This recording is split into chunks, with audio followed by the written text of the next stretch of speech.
Welcome back, everyone, to the ArcLight League. It is week number 9. I am DM Armada, and I'm joined by Logan of Flesh and Pod fame. And that is a difficult thing to say. What's going on, Logan? Fame, infamy, they're all the same over here, right? I am excited because we have a matchup that is not one you ever see in the wild, it feels like. And I know that once I saw the list and I saw the heroes involved, I snapped this one up and said, I want DM Armada to cast this matchup with me because we have None other, let's go ahead and jump into it, than Rhea Adams on Prism versus Alex Vore on Vinset. Yes, that is indeed Vinset that you see before you. We are ballin'. If you know the memes, it's time. We're time to jump into this. This is one of those matchups that when Vinset was originally spoiled alongside of Prism, it was like the silver bullet, the 100-0 type matchup. But I've found as I've played the matchup and I've watched it played that it's far more intricate than that. What do you think about this matchup from your perspective, Logan? It is. So there's a couple of different types of Vincent lists that I know that that might surprise people because again, you don't see it much in the wild. But there is a more, I guess you would say, streamlined Vincent list that is a red line list. Think about the Dromai red line where you went from somebody that had big dragons and a lot of splashy plays to something that like Mara Ferris did, where it was very low to the ground, streamlined. We're playing all of our cards every turn. That's not this one. It looks like this one is more of that traditional big Vincent list as we see Alex go immediately up to 5 cards in hand, 1 in Arsenal, well, 1 in Banished, and then 4 in hand, 1 in Arsenal, ready to do damage. And Rhea's like, yeah, here's a Herald. Herald of Triumph is going to be the play starting on the turn of Rhea. It's going to be Herald of Triumph for 6 with Go again. This does have some insulation for poppers. Of course, it cannot be popped by a 6 power attack. Vincent has a lot of 6 power attacks, a couple of 7s and things that are bigger than that, but really the biggest thing you're going to see and the most common thing you're going to see is 6 power attacks. And so you might think that it would be very, well protected against, decks that you want to pop into. But this Herald of Triumph is going to basically say no to any popper committal. Yeah, and here we're just seeing the classic, okay, I'm going to go get the most value I can out of my Prism triggers and go get the best, whatever I feel like the best angel is going to be. Those angels, honestly, are only ever going to attack once because Vincent's ability is going to make it so that any arcane damage is just, or any rune chant pop is basically going to kill all your ward for free. And that to me is one of the most interesting and I think, like I mentioned earlier, intricate parts of the matchup is knowing when to flip your angels into the board that is being presented by Vincent. Because Vincent, like you mentioned, has the effect that allows you to pay a life on shadow non-attack action cards when you play them to make your rune chants unpreventable. And that cannot be stopped by literally anything. It's unpreventable. So it plows its way through angels. We might see a state where this becomes a very grindy affair and one angel at a time is established on the board. Yeah, a lot of this is going to be attack with a herald, get an angel in, attack with a herald, and then know you're losing all your board. And Rhea just has to be okay with that. And as a steady way to just drain Vincent's life total and maybe get the last few points out of Blood Debt. That's typically how this matchup plays out, is a lot of aggression, a lot of heralds. The angels need to be able to get their flip value. So like this angel, this Figment of Erudition turning into the angel to draw the cards. So you have to make sure that you have your 2 cards in soul to make that work on the turn that you're going to go off with that angels particularly. So there's a lot that's going to happen here. But first, we're just going to say, okay, well, here's 5 rune chants and 4. Is that good? I've heard that's good. Shadow Puppetry, the play from the Arsenal, a fantastic turn 0 Arsenal. By the way, this turn cycle is lined up incredibly well for Alex. Being able to start the game with rune chants in play thanks to the read the runes and then being able to arsenal that shadow puppetry, it's going to mean that all of these rune chants come across. He did, I believe, pay the life, making the first one unpreventable, and the rest of these are going to just waltz on through. It's very difficult to pay for them, but then you're also looking at the buff from the shadow puppetry and the go again, and you can close the combat chain to make 2 rune chants. This is just a perfect lined up turn because you have the widespread ruin to follow it all up. You do, and I believe here the play is just going to be block. We're going to take 2. Shadow Puppetry is going to, is going to basically resolve its on hit, and you're going to come in with that widespread. But we do have a Soul Shield back, and that's always helpful. That is correct. I do also believe that Rhea arsenaled a Soul Shield on the previous turn. So if she chooses to just block and just keep everything in front of her in this turn, she would have the capacity to maybe stick that in front on the subsequent widespread ruin attack, which I do believe we are going to see here. And there it is, the 2 rune chance plus the 6 damage from widespread ruin. Yep, so we're just going to go ahead and Arcane Barrier those rune chants, and I feel like we'll see the Soul Shield play here. Yep, you had 1 in Arsenal. Go ahead and Soul Shield that. Don't take any further damage. We do have the widespread ruin effect still because damage was taken. Mm-hmm. And so we get to do some banishing. Yep, it's going to banish and then pass on over. Rhea, of course, sitting on the 1 card, but a Soul Shield in the arsenal was great last turn. So guess what? We're going to do it again this turn, kicking it back over to Alex on the other side. Going to start by banishing a yellow Deathly Whale. Had the 2 in hand, so had the dealer's choice there. It doesn't really matter what you threw in there, but you're getting the rune chant, following up with some so I shouldn't say obvious plays. You have the ability to play this Runeblade Incantation, which is a fantastic card because it's going to give you the value needed over the next few turns to continue the aggression and the pressure that Vincent can put on. But you also have the ability to pitch into grasp to make another rune chant. The unfortunate part is that you're never getting to that Deathly Whale in the or in the Banished right now. No, you're not. And you do have a Tunic resource available too, so could have done something with that. But electing to just say, okay, 1 turn off, 1 turn on, that seems fine. And it's, again, from Alex's point of view, you have to accept that you're going to have to grind this matchup out. This isn't something you just get to win on turn, 4 or whatever. You're going to have to focus in and say, okay, this is a grindy matchup.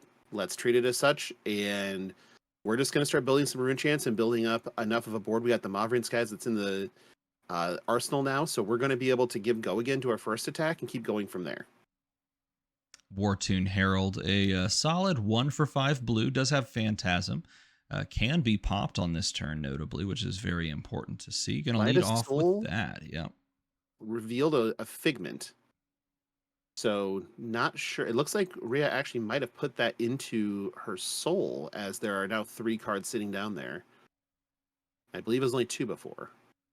Yep, I do believe the trigger puts it into the soul if it is a yellow card. I don't. Is it optional? I guess that's one that I don't believe it is. I think it just drops it in there. Yeah, things I don't do. Play Illusionist. Which is funny because the last time we spoke, you were actually playing Illusionist on multiple occasions. And in fact, you were playing a very similar style Prism to this, I would imagine. Yeah, okay, fine. But we'll accept our beatings here. But this is where Alex is thinking, okay, is this just Herald into Erudition into Herald, because that's going to get very annoying. So we're going to try to pop this. Yeah, I think the decision on whether or not to pop here is predicated on understanding that it's probably going to be followed up by something else after this. The question being, what do I have to sort of play around? What do I have to insulate against? And feeling fairly comfortable is the Herald of Protection follow-up to this. You have the capacity on the other side of the board to play out the banished card, and you have a red Mauve already sitting there. So you have a pretty powerful turn in and of itself. The question simply whether or not you want to, try to double pop here. Double popping probably feels okay. Mainly because you're ahead on life. You're going to still have a good play behind it. And then be able to arsenal another Mauvrion Skies potentially. Mm-hmm. So you have a lot of things here that are exactly what you want. And now we're ready to go. Yeah, chooses to send that second Widespread Annihilation as a popper, spending that out. This Mauve Skies represents so much on the face of it, because if this yellow, which I'm going to assume the yellow gets played here, could be the blue, but if one of these Deathly Whales does connect it will create those rune chants on the back end, allowing the second Deathly Wail to be played. So this is very much one of those turns that Rhea wants to weigh her options on whether or not she wants to block on a turn like this, because the Moth Skies, particularly the red one, is going to just allow this turn to go crazy. And that's where the Soul Shield from the arsenal comes in. Yeah, a lot of times when we have those soul shields down there, it feels really nice because there's a lot of commitment that just happened to try to make that Deathly Wail take some extra cards out of hand, and Rhea's just able to go, well, no, I had another one. It's fine. Flail going to follow this up. Of course, you do have the go again, so you can just send Flail, taking a point of damage to possibly threaten that extra rune chant generation. The block with the Phantasmal Footsteps, a fine block. Gonna instead pitch the Herald of Protection here so that you can just arsenal the Wartune Herald, keep everything in front, and stymie the rune chants generation of Alex. And I don't know how much you've played of Vinset, but every time I've picked Vinset up, I think one of the most fun parts about the deck is managing your rune chant generation. And it is one of the most key and paramount things within this hero. Yeah, a lot of times it's the cycle of it too, because like here you're going to keep cycling more and more rune chants, but it's when you can get the rune chant generation multiple times in a turn with Go Again that you have your big burst turns that are able to take somebody down for 12 to 15 points of life, and there's not a lot they can do about it. An all red hand on the side of Alex for sitting at 2-5 on the tournament. Perhaps not having the tournament that you would hope for. Rhea staring down a 2-5 record as well. So both these players not playing for one of those locked in top slots. Nevertheless, playing a banger of a match, sitting at 29-26. And after the generation of the rune chant, we have the drop of the Eloquent Eulogy. Yeah, we're going to see one of those turns, I think, that we're looking like. Obviously, Alex is thinking to himself, we're going to push damage. Like, that's what we have to do this turn. Yes, it's an all red hand, but there's a lot of fun stuff that we get to do here. And we have a Tunic resource up. We have 3 rune chants. We can do some damage. And Moverian Skies is still available too. And he's got to be looking at we need a corner to turn. And is this where we get to find it? Well, this is the beauty of Vinset. I know there's a lot of people that will look at Vinset and sort of deride the hero because you have to basically play at 3 intellect for most of the game. But even on this all red hand, looking at the composition of it, this is a pretty solid turn because you can do so many things. Like obviously here resolving Moverian Skies for the go again. We can play Deathly Wail, and then depending on if we pay the life on a non-attack like Envelop in Darkness, we can guarantee that it gets 2 rune chants and try to continue this turn after the fact. With the Eloquent Eulogy, we can even Funeral Moon. So like all cards in this hand are playable, which is one of the underutilized or undersung aspects of these new builds of Vinset. But yeah, it's simple as a Tunic resource into Envelop in Darkness with a Moverian Skies active. It's all a lot of damage that becomes very difficult to just not take all of it. And this is where Rhea's going to have to make a decision of, okay, I have a grip of Heralds. Let's throw one into the soul. Let's activate Halo and possibly flip one of these to prevent some of this damage, because I think she sees it coming. Yeah, Figment of Judgment, the choice here to bring out and possibly trigger, like you mentioned, that flip.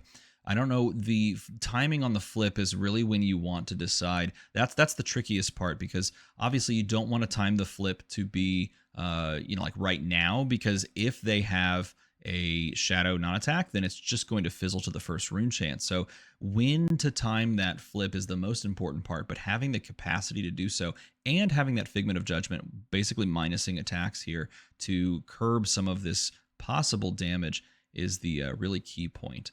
So choosing to use the one activation of Halo to pull out that Figment of Judgment, let's see if it pays off.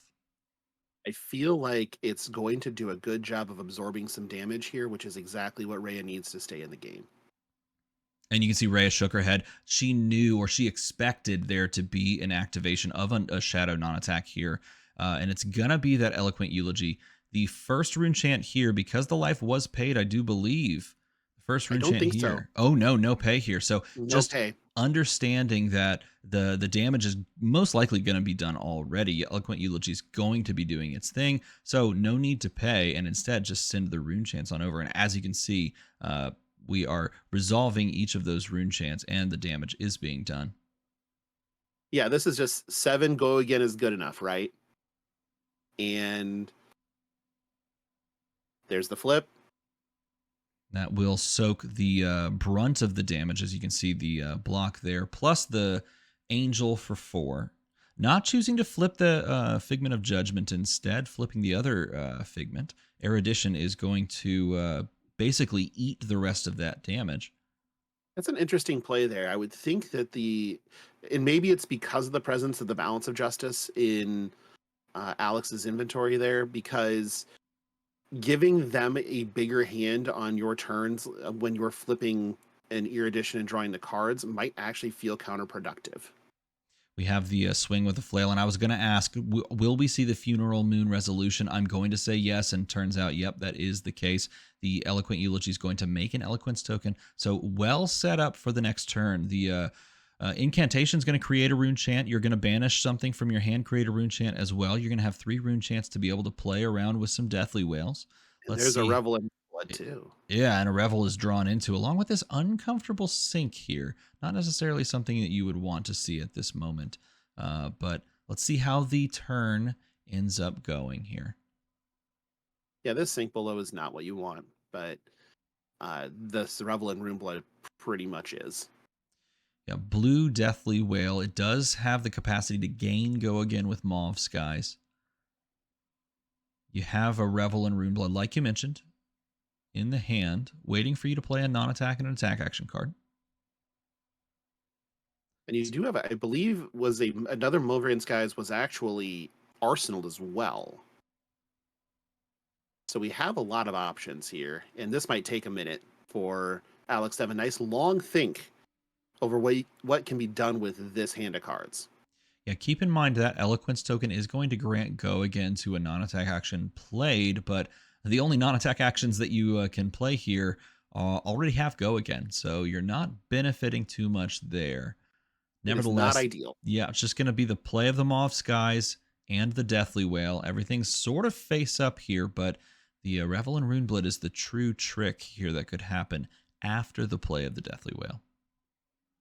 Yeah, and I believe that this is going to elicit a no block. We're just going to flip, absorb with our angel, and this is Rhea basically committing to the long game and saying, okay, this is going to go long. My heralds have to carry me. All these angels are block 4s, and that's it. And not bad. Yeah, we're sort of entering that grindy state where every time you can pull out a Figment and have it become an angel, it really signifies just an extra sink below, essentially, in the deck. There's the Revel, though. The Revolution onto the board. It's going to create those 4 rune chants, send those across with the flail follow-up. Not being able to arsenal that sink below does feel a little bit bad, but you're just going to have to intellect penalty yourself a little bit. So, real question here with that, knowing that is a Mauve Skies that's sitting in the arsenal, would you have potentially played the red one instead of playing the yellow one in that situation?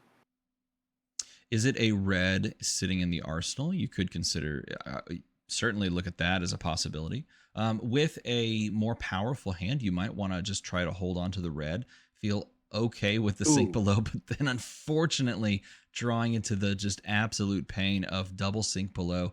And you can see the Runeblood incantation is going to run out. I really appreciate Rhea's choices here over the past few turn cycles, recognizing that Runeblood incantation is one of the driving forces of the deck, being able to guarantee generate these rune chants over and over again, and just saying, okay, for the life of these Runeblood incantations, I'm just going to play defense. And once they have run their course, I can pivot. So we might see on this turn, which is particularly clunky, a choice to pivot. Yeah, I don't love this turn at all. From Alex's point of view, your deck has decided to not do anything for you, and one of the more frustrating parts of it. I wonder if Ray actually knows that Alex is stuck with 2D reacts in hand or has an inkling of it, because this turns into I wonder how long I can stick him with a nothing to do hand, and then the blood debt just starts to rack up a little bit. Now, he does have some options on the side of Alex. He could just choose to like hard play the Deathly Delight, paying 2 for it and pitching both Sink Belows. You could try to play a Mauvrian Skies and create a Rune Chant off of Grasp, pitching 2 of your reds and send the Widespread Ruin. Actually, you'd have to pitch all 3 reds. All 3 reds, to send the Widespread Ruin. That leaves you with no arsenal, and it doesn't necessarily fit you nicely with the Sink Below play. Maybe you just send the Widespread Ruin. He's got a couple of choices, and the just overall pass is also an option as well. Your hand doesn't get markedly better. Unfortunately, it doesn't get markedly better because you got 2 sinks, but maybe you can use those sinks on defense, which is what I think he's playing for. And look at this, because we're so stuck in looking at the Vincent hand, we recognize now there's no yellows in the hand of Rhea. It's just ship 7. That's what we got. And perhaps being paid off by the double Sink Below to dig around in the hand a little bit, try to find either some resources or a better card to drop in. At this point, your hand does kind of function because you can double sync, right? Yeah. I think you double sync here and kind of count your blessings a little bit. You don't want this to hit. The last thing I think you want is for Rhea to have access to even more, prevention effects during your turn, where these angels become block 4s. And the longer this game goes, the more it starts to favor which deck can grind harder. Chooses to sink that yellow Deathly, or it was a Deathly Whale, losing a yellow and gaining a red and Funeral Moon. You could have looked at that turn as, with a couple of different options in mind, but knowing that you had to banish something gives you the flexibility, perhaps, to banish Funeral Moon. Instead, just going to load up with that Deathly Delight. Now you have the choice to either throw Widespread Ruin or Deathly Delight, and if you wanted to, you could lead off with the Mauvrian Skies from the arsenal. Nevertheless, you have a turn this turn compared to last turn, which perhaps didn't look as menacing. Right. And there's been a lot of I don't know, I guess the word I would use is anemic turns on both sides, of just kind of this is all I can do. And eventually we're going to see some of those big pop-off turns, but right now it's looking to be more of a slow plod than a race to the finish. Now, as you're watching this game unfold, how do you feel from the Prism perspective to be able to keep this matchup so close in parity to life totals? It feels great if you're the Prism player right now, mainly because you've been able to navigate a bunch of these bigger plays out of Vincent with their widespreads, with their Majestics that do a lot of damage and are very disruptive. And honestly, you've taken 10 life total, they've taken more. And that feels pretty okay. So we're just going to keep the Herald plan going. And if they have to start using some of these bigger attacks on defense to stymie your turns, so be it. You're okay with that. This turns into an attrition matchup where blood debt becomes a real consideration at some point. And I have to think that that's the game that Rhea is playing. If we're looking at cards in deck, you have 41 for Rhea, you have 29 for Alex. Again, things that she knows.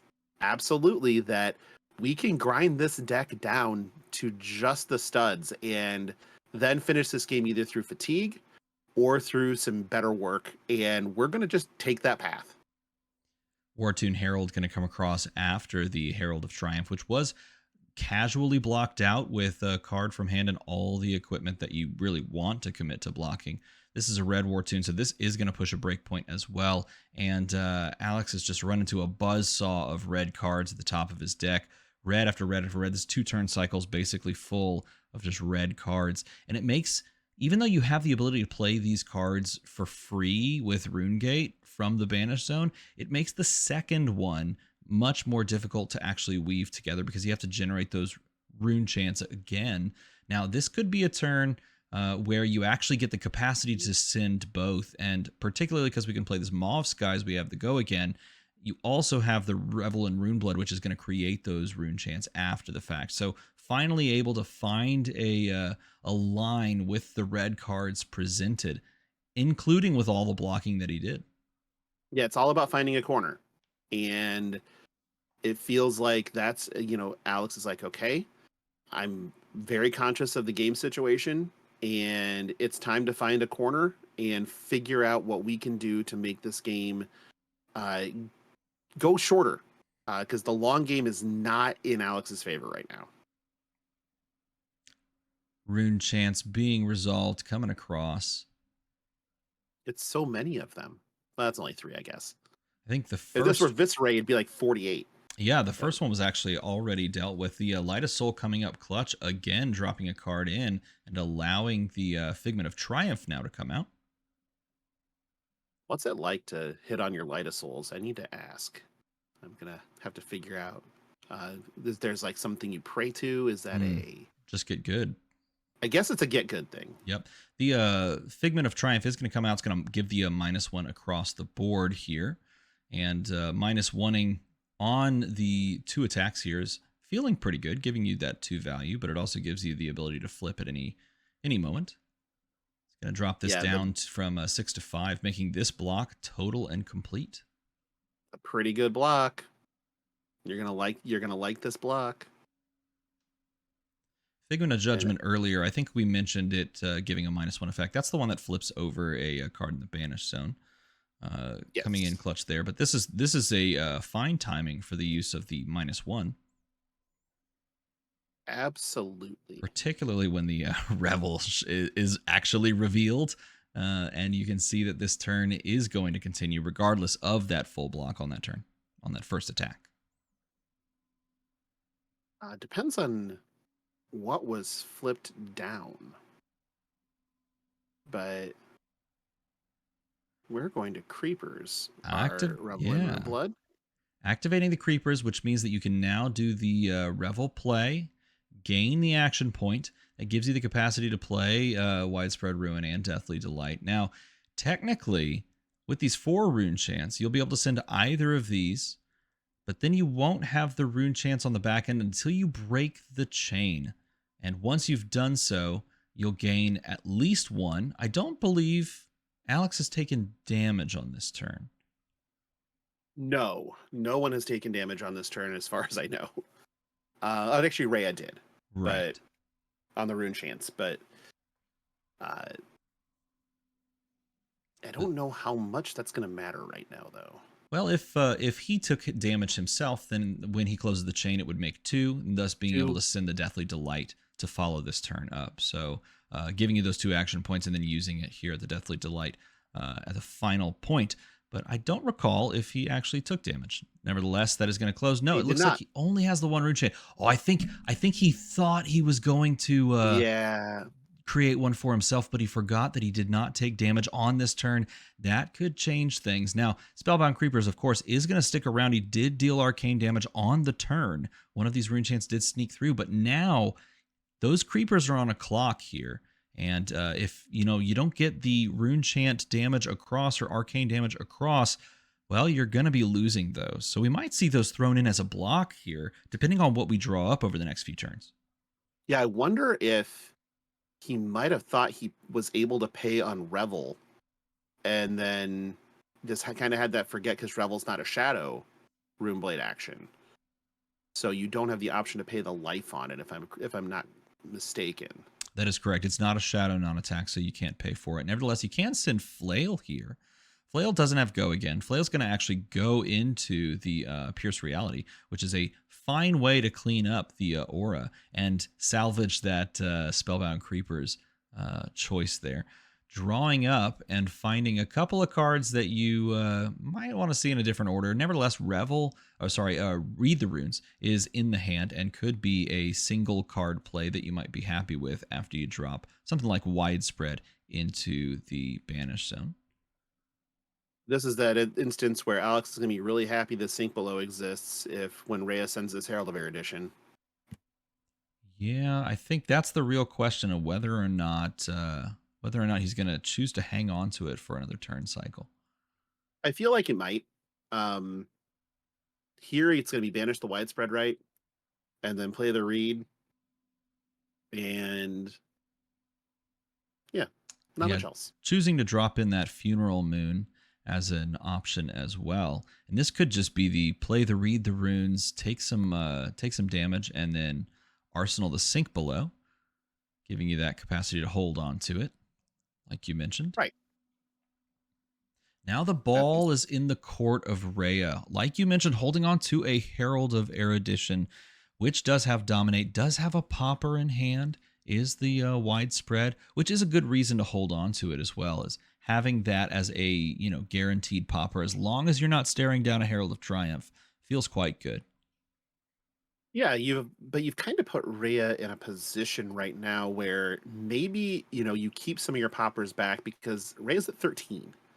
So if you can start threatening some of these bigger damage cards to come through and require multiple cards out of Rhea's hand to block them rather than pitch for Null Rune to the Rune Chance, that probably feels pretty good. Rhea has to love seeing this though, because now this year edition becomes a little bit easier to do, but instead we're just going to elect to come in with another Herald of Triumph for 5. I think very expertly playing around the possible popper in hand. Like when you see a Wartune Herald on the board, you could just choose to pop it directly right there and then hold on to the Sink. If you choose to do that, or if a Sink's in your hand, then you get just absolutely outplayed by the Erudition following it up afterwards. So instead, seeing the block be, there, you can kind of suss out that there's probably a popper in the hand. You could even just look through the graveyard and kind of see what the breakdown is. And so assuming that it could be a popper play, instead play around that and force through some extra damage, get another Figment onto the board, and that's what she did. Yep, that makes total sense. Rhea's hand's very hungry now with 2 Soul Food. Not only hungry, but also very threatening. The question is, can she hold on to it with a Widespread Destruction now in the arsenal? It's not going to target the arsenal here because there is no arsenal, but that's going to do some damage alongside of some Go again, which we do see in Shadow Puppetry. Yep, we have a Shadow Puppetry here, along with another Funeral Moon. So we have the ability to make some noise and really throw some damage this turn and see what happens. Don't forget there's also just a casual 5 Rune Chance on the board. This was with no Runeblood Incantation established on the board. It's just read the runes, and then I just profit with the Rune Chance, which feels quite nice to just start your turn with 5 Rune Chance. The world is your oyster in this scenario. I love Profit. Profit's so good. Do you like Profit? I could go for some. I could take some Profit. It looks like we're going to get some Profit here. We also get Profit because Rhea's showing on board and going, I have 8 block. It's right here. It's just on the board. So, deal with that too. Shadow Puppetry going to be the play, choosing whether or not to take the life loss to make this unpreventable. It's interesting because you look at this and you think, okay, well, if I take the life loss, I'm guaranteed to get 1 point of damage through. Does that matter for the things that I have on board? And the answer is really not. I mean, Deathly Delight will gain you 1 life, but you don't really care. And Widespread is going to just destroy arsenals for both players, and neither player has one. So in this case, no life loss and no worry about the guaranteed arcane damage to come across. Nope, just send. I think send is a good option. The Rune Chance looming large on the board. It's no OTK Visceri, but it is 5 arcane. It is still, the K is still there. It's just not the OT part. We're definitely looking to K.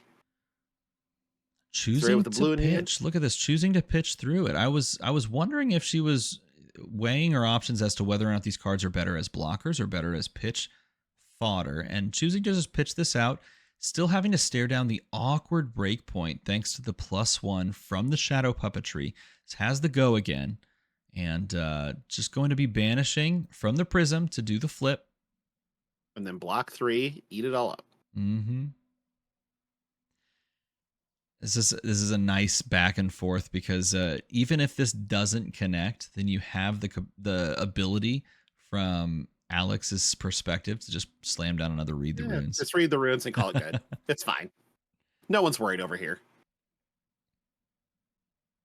I mean, got to be a little worried. Oh yeah, I was gonna say Rhea's probably gonna hate to see the other read the runes copy come down, and a pass on over to Alex, holding on with Vincent.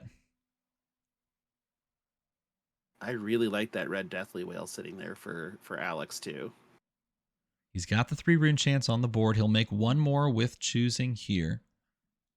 He has no real way outside of Funeral Moon to trigger another refill or to trigger the Vincent effect. Funeral Moon's a little tough to play because you can't guarantee the life loss with the cards you have in hand right now. So yeah, he's going to drop the widespread into the banish zone, I should say. I think that's good. I think with the Milvrian Skies in hand, you can do go again tricks if you really want to, and potentially just play your widespread from your banish zone, and then there are actual like costs on these cards that you can pitch to pay for. Accurate. That is accurate. I think that gets lost in the sauce for some Vincent players. They just look at their hand like, man, if I could only play this, and then they don't realize, wait, I could just pitch and play it. Like, there's no law saying I can't do that. The Mauve comes down. Unfortunately, no access to Spellbound Creepers anymore, as you saw that those broke, but you have the 4 rune chance, and Widespread Annihilation, a very, very good card in this scenario because it basically asks the question of your opponent, do they want to full commit to defending? Because they're going to lose a card if they don't, regardless. And they're going to take a bunch of damage. So it kind of forces you into a more defensive game plan if you're the opponent staring down Widespread Annihilation, plus the rune chance. This might just be another block and flip scenario. Nope, we're just going to block, and then still have a flip available.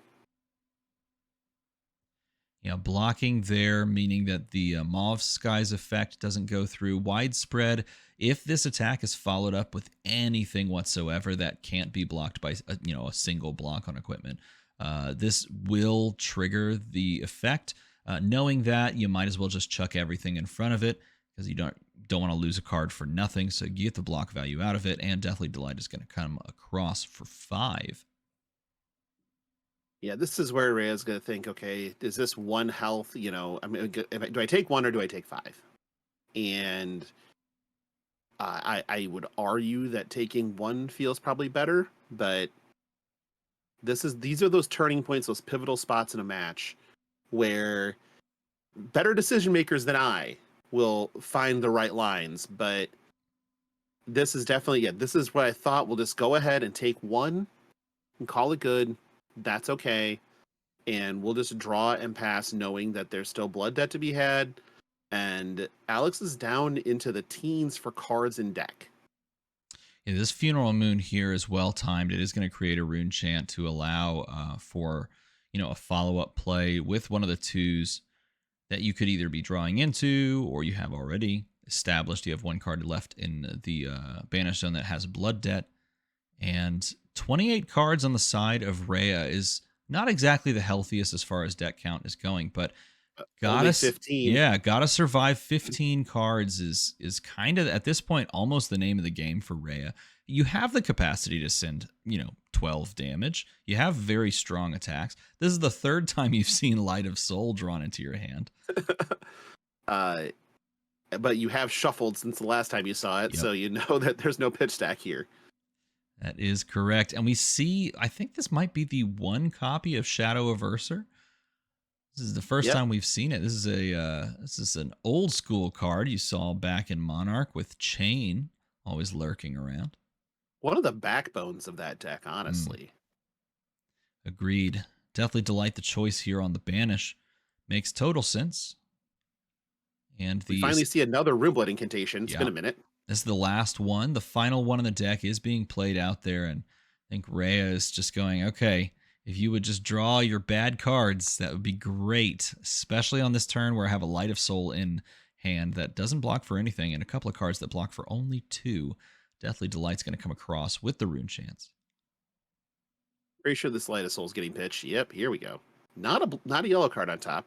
So don't want to put that anywhere. Deathly Coming Delight, in for 5. yeah, dealing the 5 damage. It's going to be met by a Herald of Judgment, which has some great play in this matchup specifically. Being able to say you can't play things from Banished. But in this case, it's just going to say, I don't want to take any more damage. Please and thank you.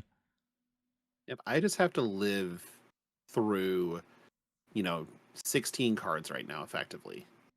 And if I can do that, I win. Or you're 11 life and watch you tick down.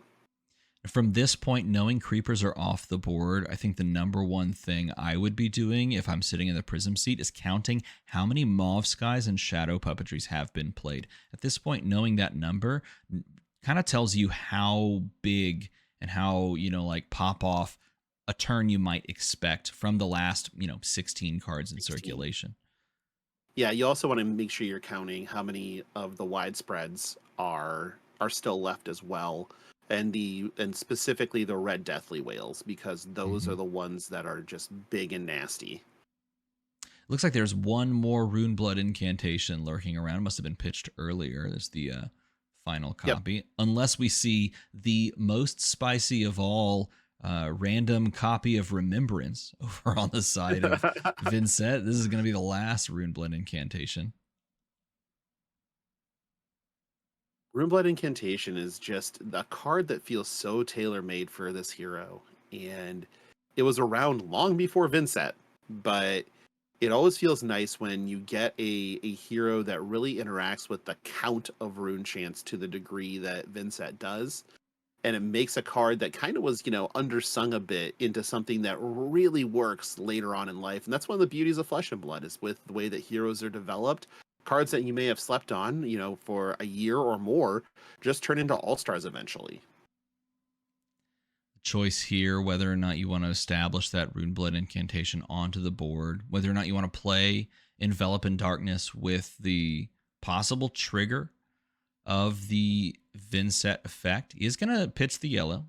That's going to float him a resource, which does give him access to the Envelop if he chooses to play it.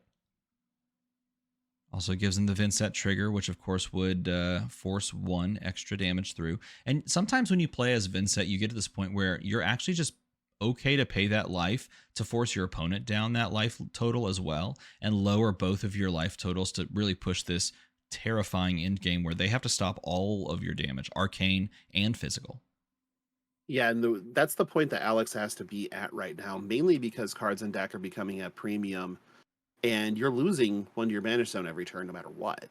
So there has to be a kind of urgency to close this game on Alex's side before he gets locked out. Really weighing his options on whether or not he wants to extend this Envelop here or just send the Widespread Ruin for 6. He is going to play it. We're enveloping. He is going to seal it up, the envelope in darkness, as they say. Oh, this is post. I get you. And there's the Runic Reckoning that we had early in the game. I think it was like turn 1 or so. That is there on the board and gonna send the Widespread Destruction here. Not the Ruin. Ruin still sitting there in the arsenal, but instead 12. Just a casual 12. Gonna leak some damage guaranteed. And push down from 10 to 9. Oh, there's not a 1 of Shadow Averser. There's a 3 of Shadow Averser. They were just all at the bottom of the deck. Would you look at that? I've What a seen thing of some, beauty. yeah, I've seen some lists only playing like one or two, especially because they're leaning into, like the go agains and the reds and things like that. And obviously some just cutting the card completely. It was a card that didn't necessarily make the lists very early on, kind of went back and forth on it. And it started popping up not too terribly long ago, at least from my perspective. I hadn't seen it being played very much. I didn't expect it to be all three, but here it is. No, I definitely didn't think that there would be three copies. It does check some boxes. It's free real estate sometimes, but also being a blue is very helpful. But at the same time, there are higher impact cards you could be playing, and I think that that's why it gets a shoot in a lot of instances. But the fact that it's just a very consistent card is still something to talk about. So he chooses to banish one copy of it. And he's got the 3 rune chants here. It does make things a little awkward because if you do send that attack, it sends the rune chants as well, which of course doesn't give you the chance to play your rune gate cards. So you kind of have to sequence it in a very specific way. It's also just a blue block 3, like you said, which makes it great. Has another envelope in darkness. Might as well go to the post office again. As they there's no say, reason not to mail it in. envelope in darkness, send it. Send it. First class mail. You see a card No like no envelope tracking. in darkness, you say 2 words, you say ship it. No tracking. Plain white envelope. Ship it. No go Let's do again available here. It really feels uncomfortable to be playing at this point without Spellbound Creepers, and we can go back to that turn where the rune chant was considered like maybe this is going to make 2, and we can just follow it up. We don't have to worry too much about the Spellbound Creepers usage here. That turn really changes the way this end game plays out. He's going to send the Shadow with the 3 rune chants. Does he? And he did banish the Deathly Delight. I was wondering if he would choose to banish the Deathly Delight and put himself onto a two blood debt clock. How much of this is Ray going to be comfortable taking? She's already committed to pitching for the rune chance. And again, like you mentioned, we're just playing to this fatigue state where the deck has only 9 cards in it. 2 damage coming across. Might as well block it. And I like the idea of being able to send these larger, chunks of damage with go again, multiple attacks on a singular turn. It makes things a lot more awkward. When you're a Rune Blade, you can send split damage alongside of multiple attacks. But at this point, what are you trying to line up from Alex's side of things? I think you're trying to line up a turn where you're counting your Mavrian Skies and you're saying, I know I have at least one more and potentially one more Shadow Puppetry. We need to line up a turn where we have a big attack with go again that's going to eat the entire hand plus another attack behind it to close this game. And we need to get to that spot as quickly as possible. And look at this. This is the turn that he lined up as well because pitching this blue gives him the ability to play, or to activate, I should say, Grasp of ArcLight. And then after that rune chant is created, you can play Envelop in Darkness, create the second rune chant, and then come across with something like a Widespread Ruin or a Deathly Delight. Which is going to eat the hand, you would have to think. Here comes the 2 rune chants across the board. There is going to be a pitch for it. It's going to float the 1. And being able to just chuck a singular card in front of this, still going to deal major damage. This is the type of turn you want. This is the corner you need to turn. Everything's kind of lined up to this spot for Alex, and it's time to shut the door if you can. Gonna block with everything you can, paying even for the Phantasmal Footsteps, taking just the 4 and dropping all the way to 5 here is Rhea. No cards in hand. Turn is going to be passed, but now the onus is on Alex with the last proc of one of these incantations. It's going to come off the board next turn. With these 4 cards in hand and 6 cards in deck, can he find enough arcane and physical damage to put an end to this game? Yeah, find a way to get 5 damage across.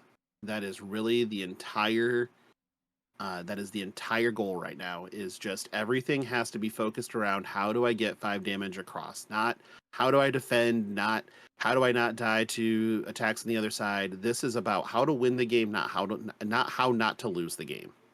And we have to just applaud Rhea's just gameplay this entire match, choosing to play around the balance of justice, not trying to play into this matchup in a back and forth trade scenario, not building this huge board, understanding her hero to the T and knowing how she wants to play it, has put herself in a position here with just a few turn cycles left to be able to put a capper on this game in a matchup that a lot of us said right at the beginning of the Dusk Till Dawn meta that Vincent was sort of just the answer to New Prism. Can she find a way to get there in the end? Yeah, this gameplay out of Rhea has been nothing short of extraordinary. The plan has been exactly executed to a wild degree of competency, and to be this close to shutting the door in Prism's seat, nothing short of remarkable. Banishing the yellow Deathly Whale. You have a Runic Reckoning for the buff. You have the Revel and Runeblood as well. You don't have the Go Again. Yep, that's our biggest issue right now, is the lack of Go Again.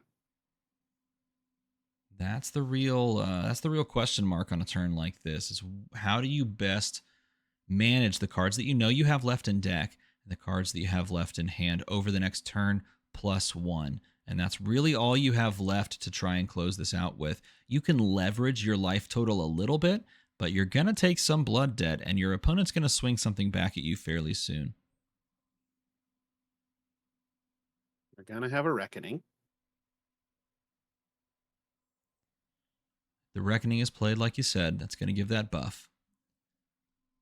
Deathly Whale is the choice here. Coming across for 3 rune chance and the 5 damage. And Rhea without a blue in hand. An immediate pitch for the arcane damage. Do want to point out that there is always the capacity for Rhea to draw into non-blocks with this deck, but she's done a fantastic job to this point of not really finding those and using her opportunities to pull them out of the deck and put them onto the board, using them as sort of 0 for 4s like we talked about earlier. There's that last Mob Skies that we talked about. Can we find a way with this hand to do it? It comes down to this. 3 cards left in deck, 1 card in arsenal, 4 in hand, and the last effect, the last rune chant that can be created with that final rune blood incantation is going to activate. It's going to put it at 2. The banish on the Deathly Whale triggers. There's the 3rd rune chant created from the banish of the Deathly Whale. It means you can send it along with the Mavrian Skies first to give it Go Again. This is a massive turn, but she has blues in hand, so can she weather the storm? Yeah, you're going to be able to make sure you don't take any damage from the rune chants in this case. And that's pretty much the most important thing, is being able to 1-card deal with all the rune chants coming across. The Deathly Whale, the 3 arcane, the 6 damage with the Go Again. You know the turn's not over after that, but you have to stay above 0. Can she do it? 3 arcanes blocked. 6 damage blocked.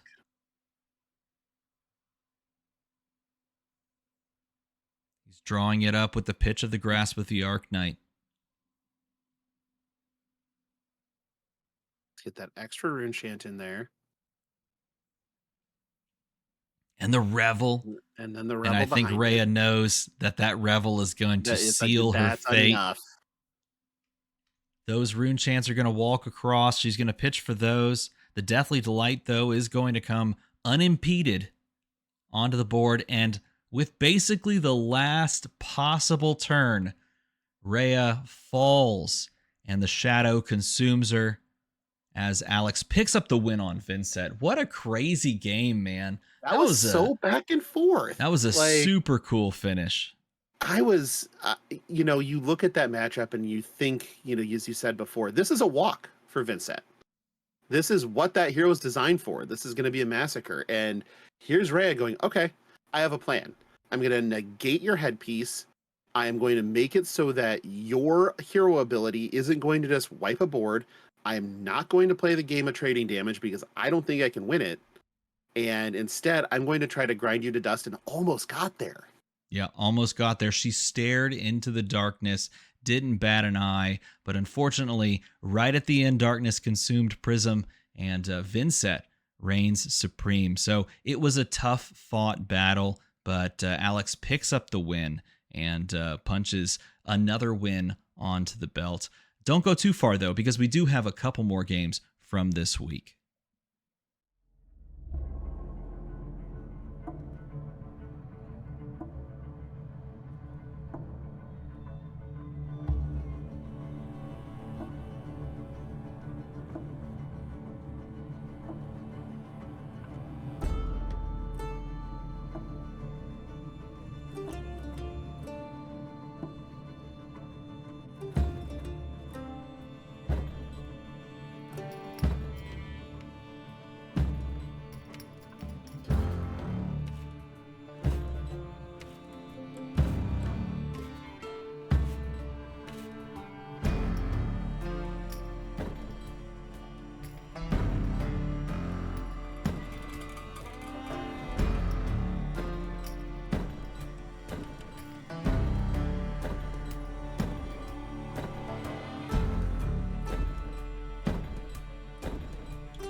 Hey there, everybody.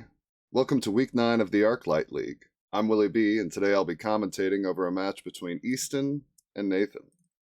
Nathan will be playing Riptide today, and Easton on New. This should make for a pretty good match. Why don't we just jump right into it?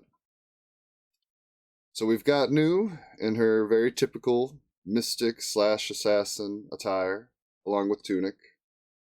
Riptide rocking New Horizon, some blocking shoes in the form of perch grapplers, and of course the staples of bullseye bracers and trench of sunken treasure.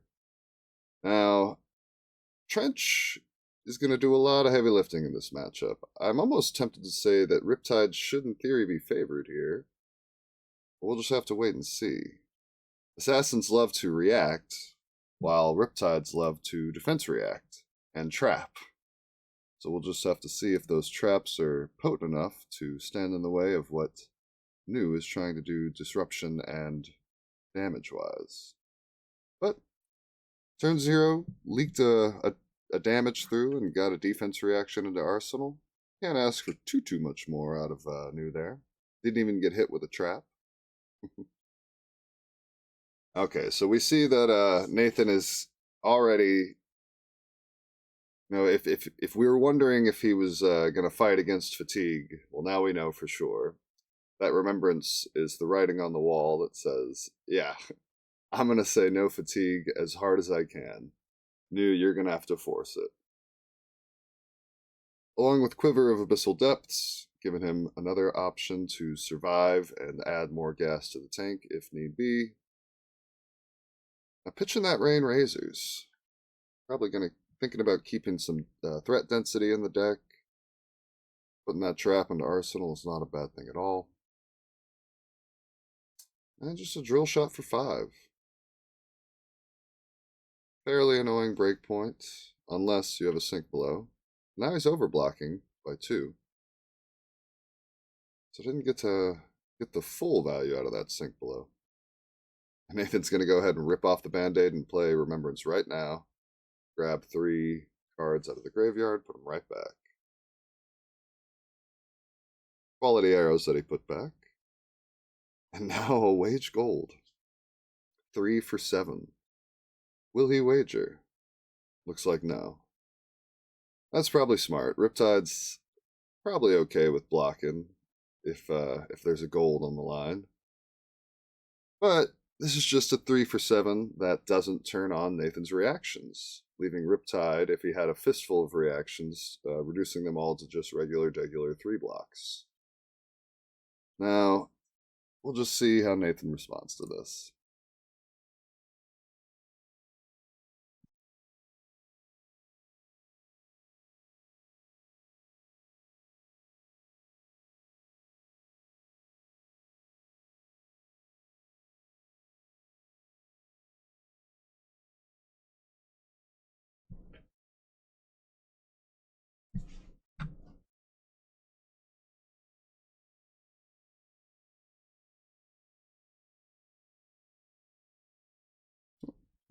Looks like we're going to respect it at least a little bit and block 3 of it.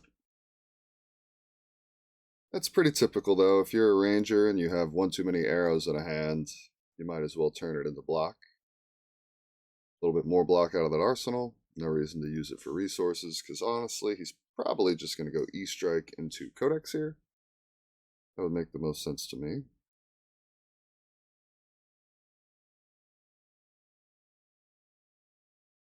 Could go ahead and stick that in arsenal. There's not really a upside or a downside to doing that. But always keep your opponent thinking. Maybe he thinks that since you stuck it in there, it's definitely an arrow. But it's just a codex. See a little eyebrow raise from Easton there. He's probably not too surprised, but he's also probably not too thrilled to see it. That frailty putting a damper on his weapons and making his potential arsenal attack also weaker.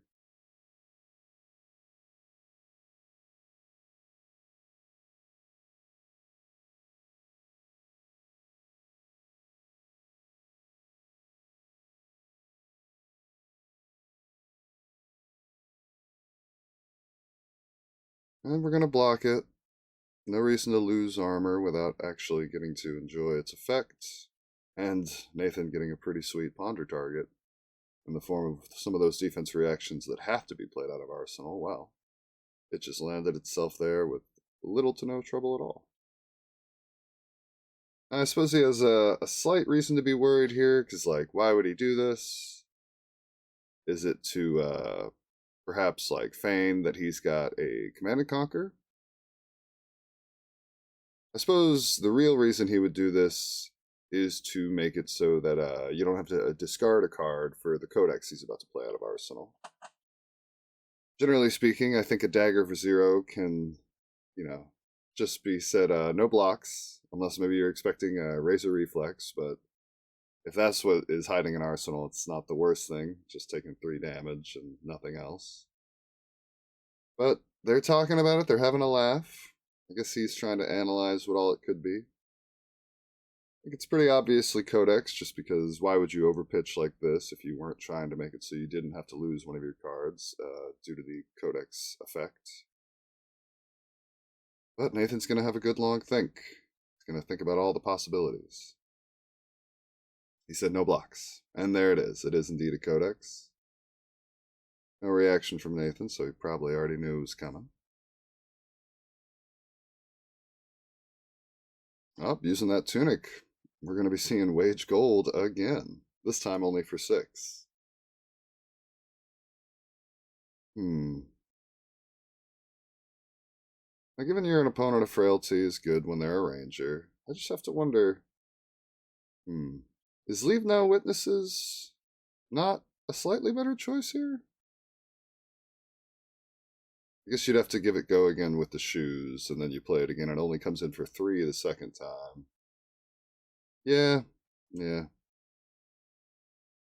Getting that pitfall trap value because there's no money floating. So he will be taking 3 off of this trap, which is pretty darn good for Nathan. That's good value.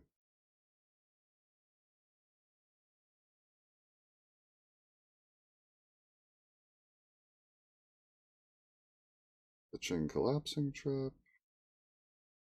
Now, since he has New Horizon here, he can actually go ahead and play this Codex. And he will.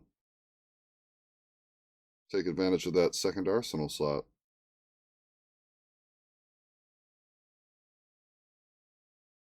But what will he grab?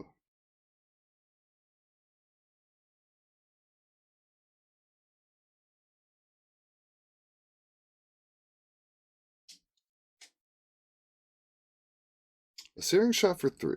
I suppose you should block it, otherwise you're taking 4. And you can sit on the potentially more potent arrow in the form of Endless Arrow for later when you're not under a frailty.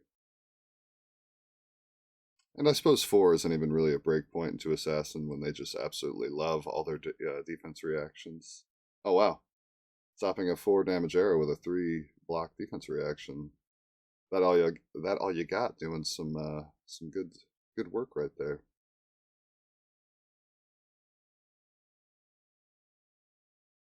So Riptide now rocking a double arsenal. Arsenal disruption would be primo from the new, but they are currently without. Has a fist full of defense reactions, so that's a little unfortunate for Nathan. No bolt and shot and or non-attack synergy to be spoken of. And swinging in with the weakest link.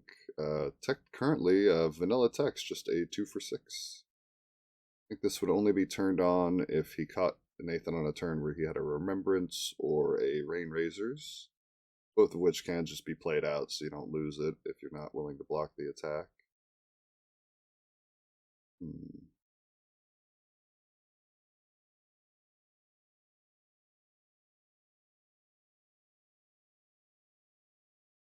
Weakest Link, a very good card. If you don't own a copy, you should pick some up. I don't own a copy. I'm going to be in bad news when Rosetta comes out. Something tells me it's going to be just as good in the Rosetta meta as it was in the Mist meta. Just due to the Wizards and Ruin Blades all having those instant speed split cards.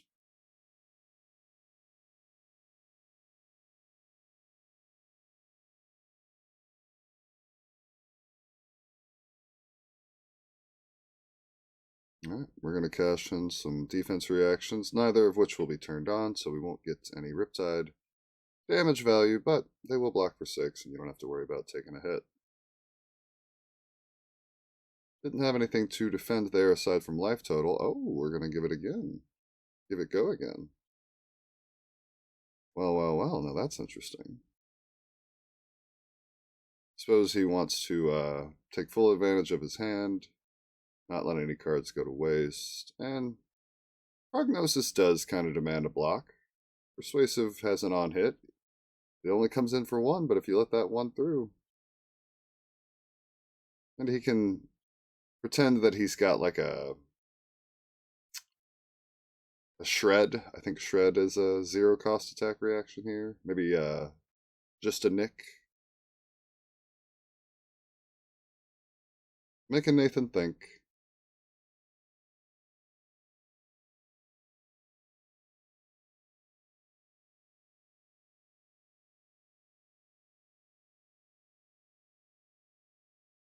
And he'll just go ahead and block that too. Makes sense. Why let the on hit through if it's going to mess you up? Blocking 1 doesn't feel great, but blocking an on hit feels better. We're going to go ahead and bottom that mystery card and use it to give a +1 to the arrow in hand. So we'll just sit on this Endless Arrow a little bit longer, give Easton more opportunities to disrupt. But when you can shoot 5, you should shoot 5.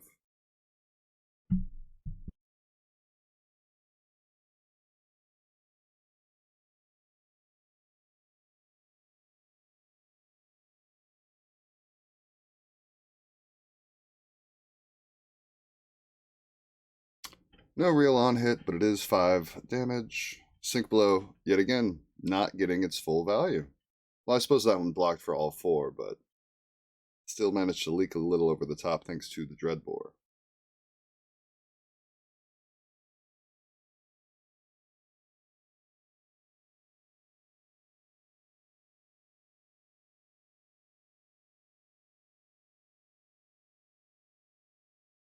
Now, these are the moments that I hate playing against New.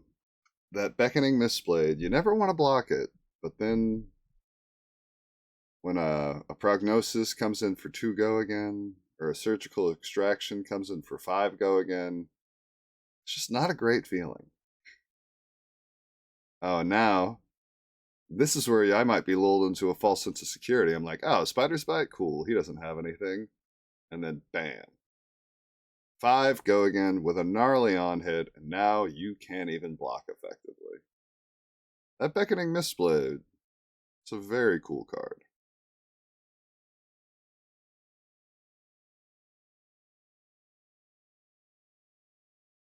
And we can even transcend here. Now, activating New's ability with the Inner Chi, probably not that impressive in a matchup where all the blues are just traps. But activating that Mask of Recurring Nightmares could be pretty darn disruptive into Nathan's plans. Because currently Nathan has a bomb of a hand. That thing is a banger. Bolton shots with Rain Razors and a pump, like, get out of here. That's so good. You'd get 6 value out of that Rain Razors, and getting 6 out of Rain Razors is pretty darn good. Usually you're happy with just 4. But if you can get 6, oh, mama. Who doesn't want to play a 0 for 6? That's better than Lava Burst. Oh, Lava Burst.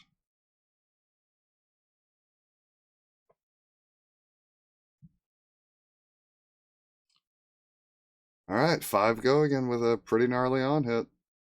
There's a world where you just say no blocks to this and let him snipe one of the cards, but I think more than likely he's probably going to block it. It's a hard block, though, when you're under Spider's Bite. You can cash in your Purchase, but generally speaking, you probably want to save that. Well, this is a disruptive thing, so if you're going to use it, you might as well use it.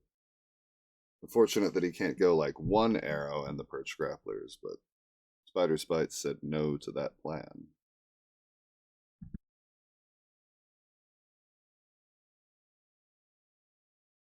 That's why I love giving assassins... Oh, blocking with the non-attack. Very interesting. This is why I love giving assassins frailties, just because it feels like they're not too hard to block, unless they're hitting you with their daggers, and then suddenly they just become so much harder to block. And this is always the worst feeling, when you try to eke out still a pretty good enough hand, and they hit you with the Mask of Recurring Nightmares, and it's like, great. I cashed in armor and these blocking cards just to still be disrupted. He gets to pick what he loses now, but and he's going to go with that. Keeps you probably the right choice. What is a Bolton shot doing in this hand? Nothing. Where at least Rain Razors will be some kind of combat trick in case Easton only blocks with like a 4 block or something. Be it a Fate Foreseen or a Sink Below. Unfortunately, Easton's hand doesn't really block much at all. He could block for 5 to try and stop the Endless Arrows on hit, but then, as we know, Nathan will just get it up to 6, and then now suddenly Easton's hand is 2 Inner Chi, one of them being an expensive one, so he can't even play them into each other. Interesting hand. Interesting hand. This is the risk you run when you run a bunch of no-block instants. Most of them are 0 cost, so you can usually figure out something, especially when one of them's Rising Sun, Setting Moon, but currently, that 3 cost Sacred Art is a bit of a clunky card right now. We'll just have to wait and see how he plays it.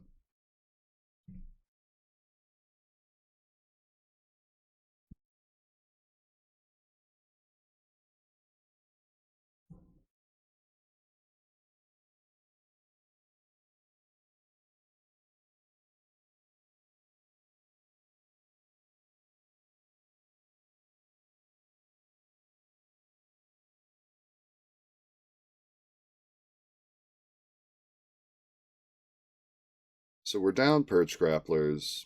We're down Undertow Stilettos. But we still have the rest of our armor suite. It'll be interesting to see when Nathan cashes in Bullseye Bracers. Those Bullseye Bracers is mostly just like a bolt and shot target in this deck, because you already have so many ways to reload or load things into Arsenal off of Riptide's hero ability, so Bullseye Bracers probably just going to target a bolt and shot at some point, I guess, but we'll see.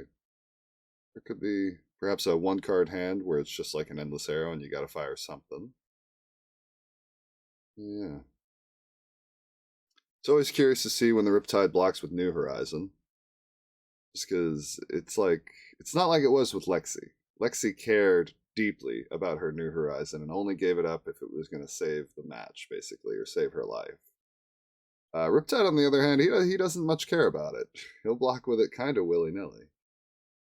So we'll just have to wait and see. Trench, on the other hand, you kind of don't block with. You die with it on still, because Riptide kind of needs it for all kinds of things. Alright. Hand doesn't block well, so why block? Taking 2 more thanks to the Rain Razors. Nathan getting away with a free arsenal because of Endless Arrow's ability. And we're going to start it off by pitching a Sacred Art. This will turn on Go again on one of those attacks. Well, his only attack if he so chooses to play it. Well, going to make things harder to block. But really, I think he's just trying to utilize, well, why would you pitch to Tunic? Oh, he's going to Transcend and then use the Mask. I see. Presenting as much damage as possible. Realistically, this thing's only coming in for 1, so even if the Spider Bite hits, it's not a big deal because you can block it with a card that blocked for 1 if he was in such a situation where he's going to have 2 blocks currently. But or no, I guess it'll come in for 2 because the Mistblade hit. So yeah. This dagger actually not presenting too much, but that's only because we know. From Nathan's point of view, there's still a 3-card hand behind this, and it could be some serious trouble. Fortunately, it's not. It's going to be disruptive because of Mask of Recurring Nightmares, but this is just a maybe try to find a better defense reaction to stick into Arsenal. Otherwise, he's probably just going to keep holding the line. But Rising Sun, Setting Moon will give him some options. This really doesn't have an on-hit. It's just coming in for 2. It's looking for blues to banish. I guess it will banish a card off the top no matter what, but it's looking to banish blues, and probably not going to happen when there aren't that many blues in Riptide's deck. Now, I suppose if you were to hit one of those blue traps, it would give you a draw card on an attack that already has Go again, so it could be pretty good for Easton if it hits. I just wonder, he'd have to get pretty lucky for there to be a blue just sitting right on top. But we'll see. Okay, Nathan electing not to block it. I think that's correct. Easton looking for some kind of treat off the top. And it's a path well traveled. I don't think that's what he's looking for here. Yep, he went ahead and bottomed it. And he's going to activate Mask.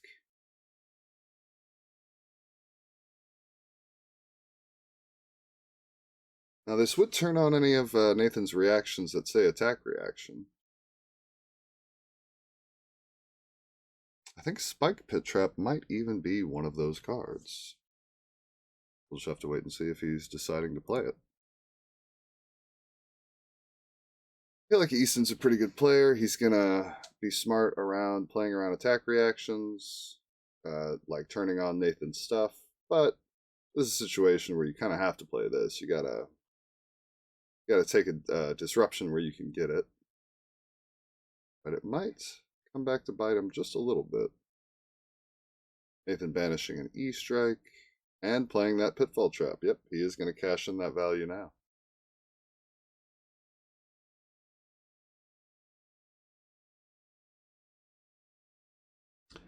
So 1 damage, and potentially more if he banished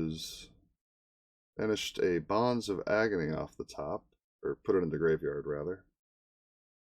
I don't believe there's additional targets, though, so I don't think Easton's going to lose additional life. Not super sure, but still pretty good. Cashing in that attack reaction trap right when it was worth cashing in. And now we get to see where one resource is good enough to fire a 1-cost arrow in this hero without having to utilize the bow, because you can just play a non-attack to stick that thing right into our arsenal. Sleep Dart, unfortunately, not having that much text in this matchup, but still a nice chunky arrow with the pre-med stapled on, so on hit says I'm still going to get an arsenal, basically turning it into a snatch. Pretty good. Pretty good. You know, with pre-med being just like Plunder Run, it's surprising more people don't take advantage of it, but I suppose it's got to really, if it's not doing its head jab effect, then the Ponder is probably not that worth it. Just in Ranger, where you're guaranteed to be getting that value. Makes sense. I guess Assassin can maybe run it, but then again, they already have enough like Ponder creators in the form of Codex of Blood Rot and yeah, or not Blood Rot, Frailty.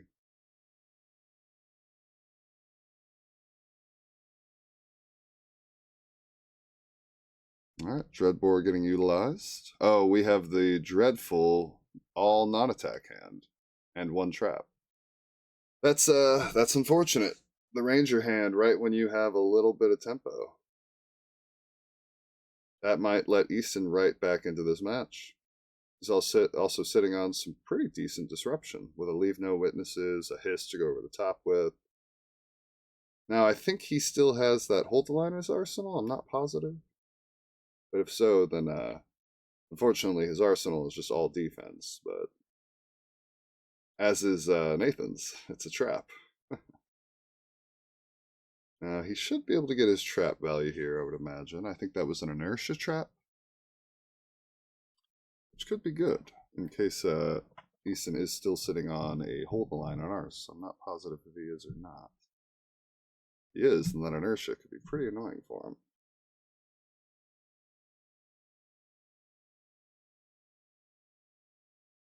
Oh, what happened to the Hiss? Didn't we have a Hiss in hand? Oh, he bottomed it to the E-Strike, of course. That makes sense. Let that one hit, and here comes the Leave No Witnesses.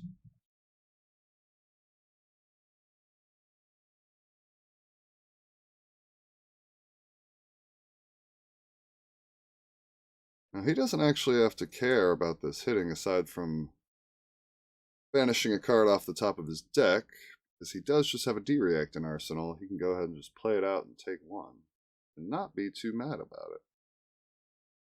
We're also sitting on a Buzzsaw trap.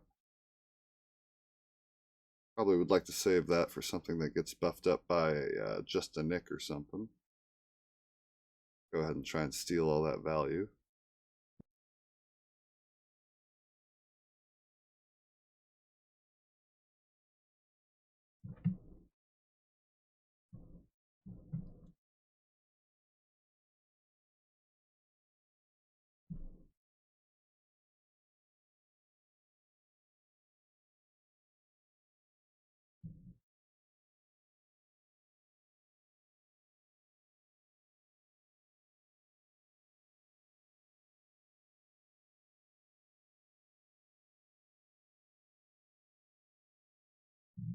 So we're going to go ahead and cash in New Horizon. Now, New Horizon doesn't really matter too much to Nathan's game plan, so he is going to go ahead and say, I don't want to take the 1 damage, and I don't want you to banish a card off the top of my deck.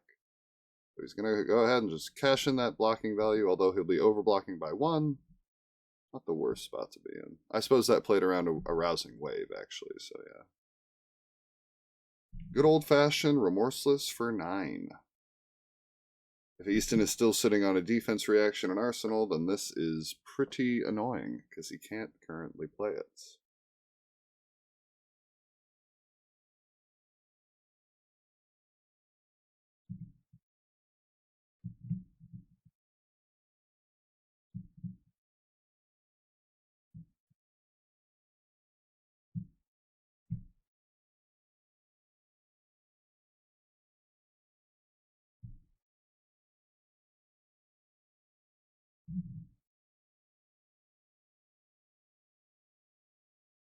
Thinking about his options, Remorseless doesn't have too big of an on-hit, usually just one additional damage because Assassins may not go very wide.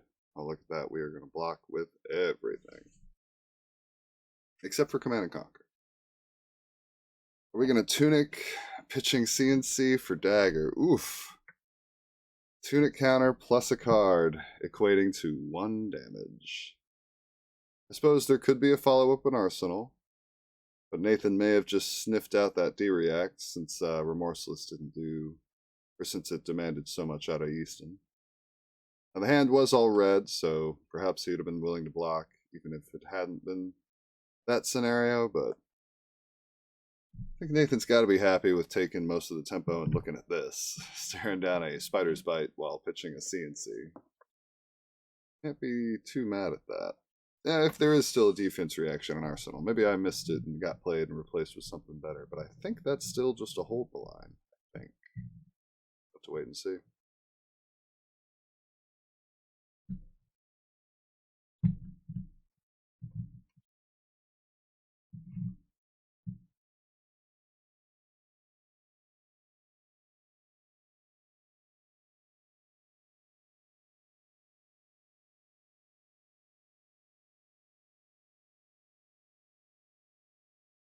Still thinking on this here Spider's Bite.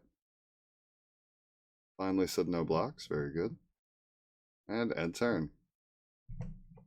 Well, Nathan had a laugh about that one, so maybe he hasn't sniffed out that D-React yet. Might still be elusive and mysterious to him as well. This Siren's Call is not going to be doing too much in this here match. It's probably just going to block. Or satisfy some other type of Codex of Frailty requirement. Not enough blues in the deck for its text to ever really be relevant.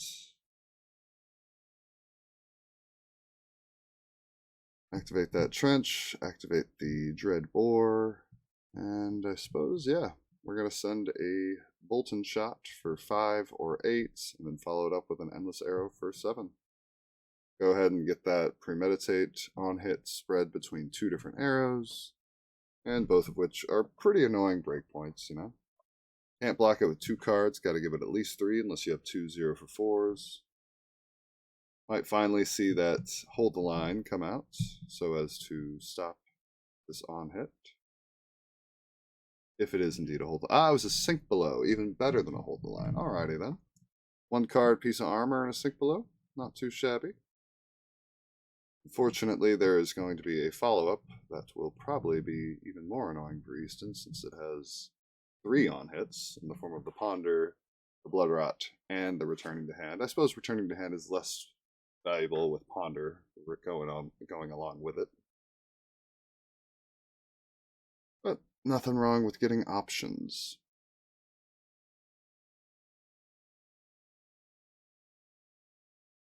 Alright, we've blocked for 8. I guess we're thinking on Sink Below. Would I sink any of these cards? Well, Venomous Bite doesn't work on Command and Conquer. You can probably tell there's another attack coming his way. All of these cards block well. I'm not sure if I would sink a card here. Maybe I'd sink the Venomous Bite or the Command and Conquer if I had a feeling there was a better synergy to be found, but well, I think this is pretty good.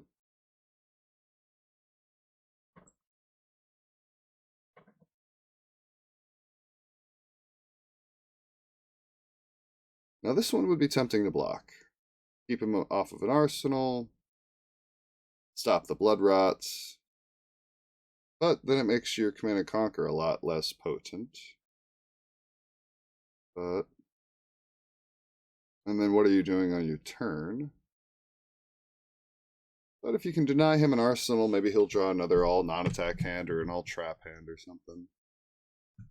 There's potential to just say no to this and see what happens. But he's going to go ahead and hold on to his fairly disruptive hand in the form of a CNC with a Rousing Wave available.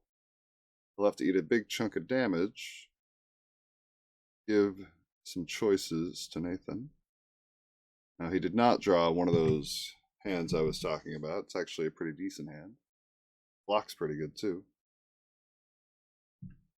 And even though he is going to take the hit here, His hand still functions pretty much fine. He'll still be able to present 7. And now he doesn't have to worry about a rousing wave for the rest of the match. Now, I'm sure Easton's happy to snipe that endless arrow. But still not a terrible hand out of Riptide in the face of pretty good disruption that Easton presented.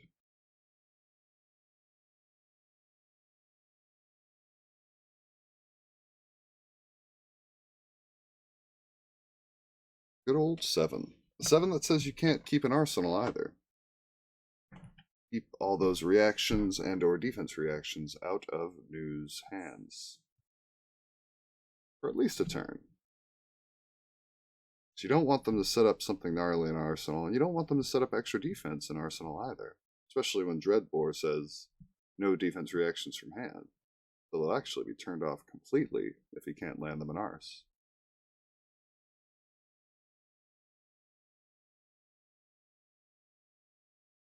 Seven is a pretty tall order right now, though.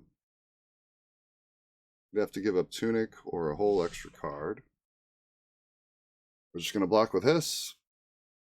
Try and take advantage of this Venomous Bite as best we can. Spider's Bite. I'm curious why we didn't go with Persuasive Prognosis. I think that one's a little more disruptive than Double Trouble, but Double Trouble does additional damage, so that's probably pretty worth it.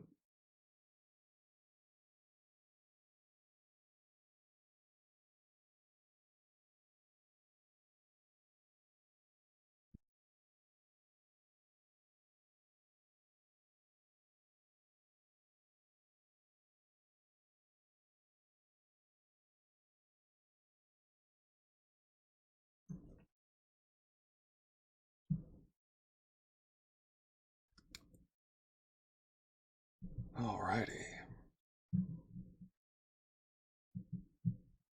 I think in this scenario, I'm pretty much always going to say no blocks. I mean, Double Trouble hits a couple of cards off the top of the deck, but it's really just damage at the end of the day.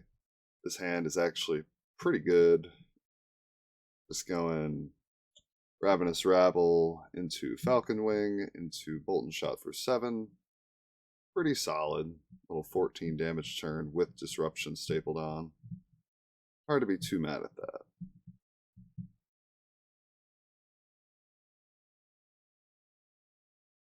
Go ahead and get this bad boy up to 7. Alright, and just like that, it is 16 to 16. Nathan with a 14 damage hand that presents, well, let's see if it's a red on top. One time for Ravenous Rabble. Red on top. What are we waiting on? Somebody's got to pass or something. Oh, he was loading something in the arsenal. That's what we were waiting on. Alrighty. Red on top means this is coming in for 4. Then we're going to have 3. Then we're going to have 7. 14 with an on hit. At least in at 16 is pretty scary. He would need quite the hand to crack back with to just eat that and drop down to 2. And we will see some blocks come out to play. Falcon Wing for 3. No on hit, but a nice head jab that blocks for 3 for Rangers.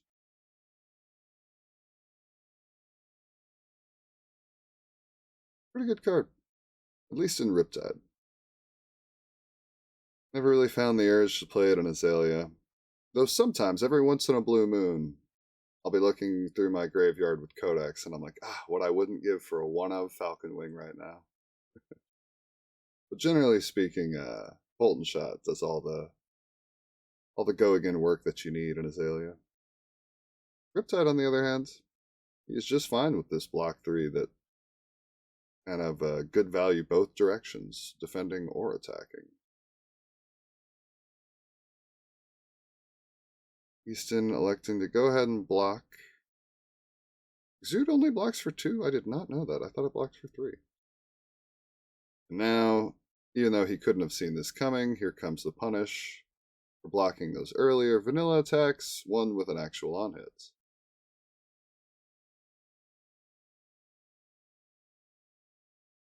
Codex, leave no witnesses, if I had to assume, is going to be the line here. Question is, what is Nathan going to stick into Arsenal?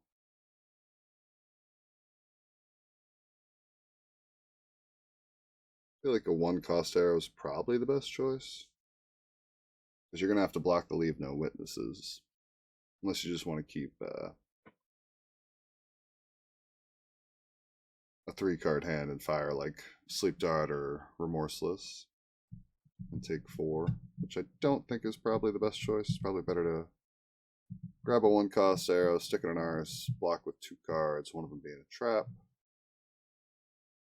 And or just 2 arrows, doesn't matter. And then just send the one you stuck in there.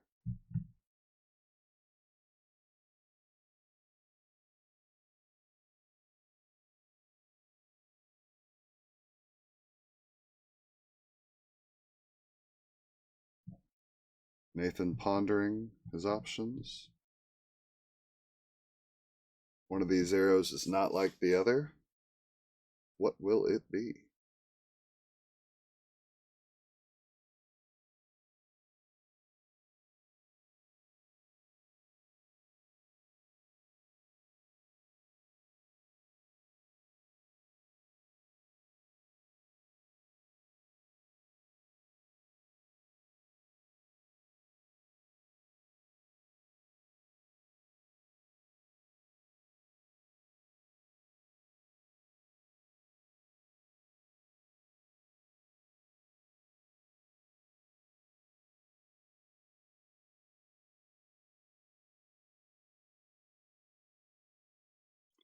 Still thinking about that target.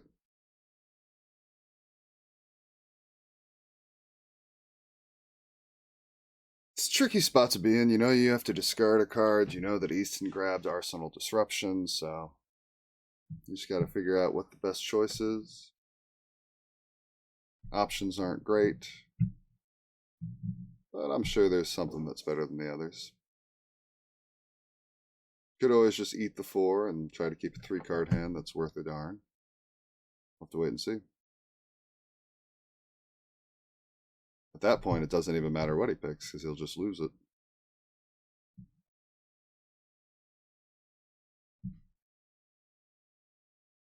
Alright.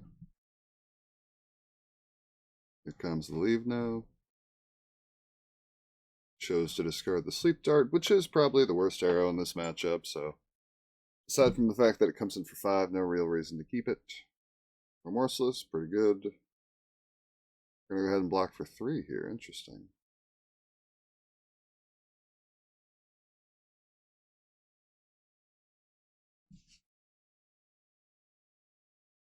That doesn't really leave him much of a line to play. I guess he could crack his bullseye bracers. That's pretty good. And then just pitch the trap to shoot it. I think at that point, you probably just eat the damage, lose the arsenal, and keep another arrow to stick into arsenal later. Hard to say. Hard to say.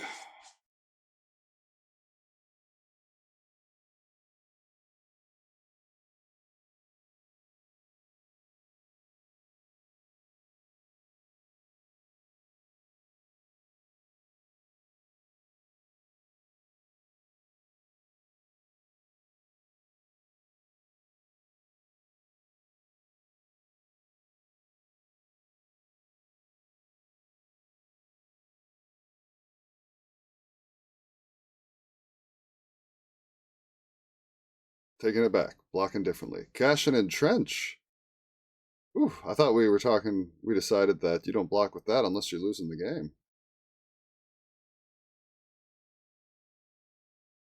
Okay, you get to keep your arsenal. So, blocking with the trap there because he probably wants to keep more arrows than he does traps at this point.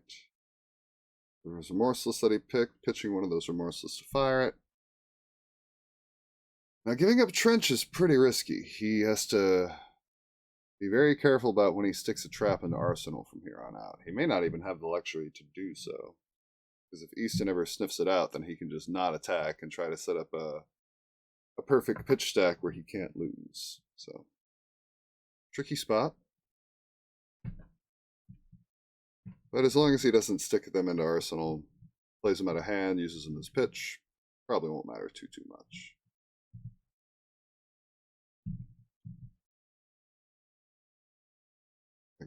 Easton could just sit back, not attack, until Nathan finds like a Ravenous Rabble or an E-Strike. Try to set up a hand that's like a good blue assassin attack and 3 Justinix. Pump that sucker up to above 16 and try to snipe him. Suppose Nathan would see that coming, and then he would be sitting on defense reaction and arsenal to combat it, but still could be the kind of thing that maybe would turn the matchup on its head. Hard to say. Again, Remorseless not threatening too much, but Easton is at a life total where he can't really take 4 plus the additional 1 that would come after he played the attack out of his hands. Justinic currently doesn't have a target because all of his attacks come in for more than 1. So, not the best position for Mr. Douglas. Even though only staring down an arrow coming in for 4, which should be not too scary typically, doesn't really have a hand that cracks back all that effectively. And as we see, he'll go ahead and just block. Probably going to see a dagger swing into Annihilate the Armed, if I had to guess.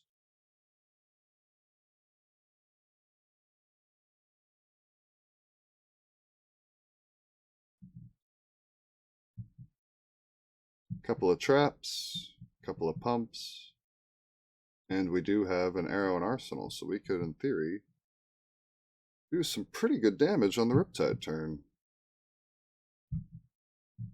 New threatening to throw a respectable amount of damage right here. 1 and 2, 5, I think it is. So 6 damage off of 2 cards, not so bad.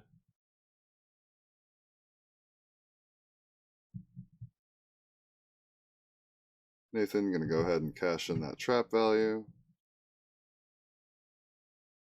Next attack doesn't have an on hit and 1 damage, pretty good. And now coming in for 5, no longer with an on hit, but didn't have the craziest on hit to begin with. Still worth it for Nathan, though. Release attention. No defense reactions can be played from hand. Which in this circumstance is actually relevant because Remorseless was fired face down. Which means it would not have the no defense reaction text, but thanks to release attention, he went ahead and stapled it on anyways. Coming in for 11, threatening 13. Not a great position for our hero.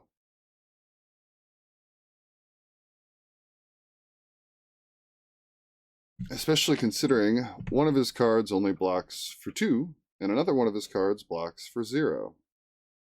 I don't even know if we can get up to 11, can we? Get up to 6, 6, 2, 2, 10. We'd have to give up Tunic if we wanted to stop this completely. Not exactly ideal.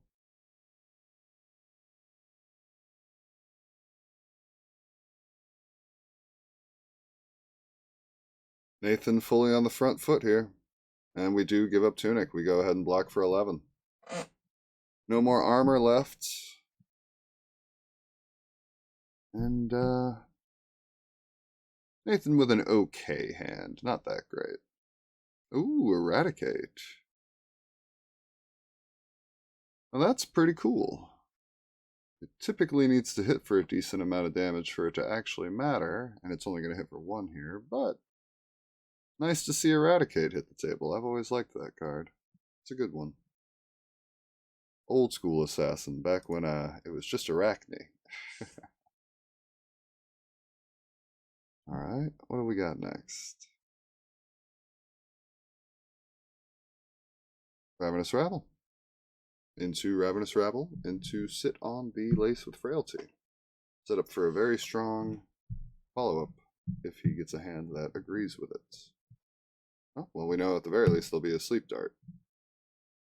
So presenting 8 with your opponent on 9, giving them the ability to drop the 1, which can be scary if you're fighting a hero that just can go to 1 and crack back for like 20 when you're at 9, but New isn't typically that hero. New's crackback is usually like 11 or 13, which could still be pretty good here. But I don't believe this is the hand that does it. In fact, it's yet another not very good blocking hand. We no longer have a mask to dump our inner chi into. Command and Conquer is currently turned on and will protect you from some traps, so... And we're going to gain a little life. Turn on these daggers. Turn on these inner chis, which will probably be pitched to the daggers. Makes sense. Lead with this one to make him think you're sitting on a blue. And then Spider's Bite into Command and Conquer. Not bad. Pretty good disruption. Especially with the life totals getting low. You need to try and slow Riptide down a little bit if you're going to stay alive.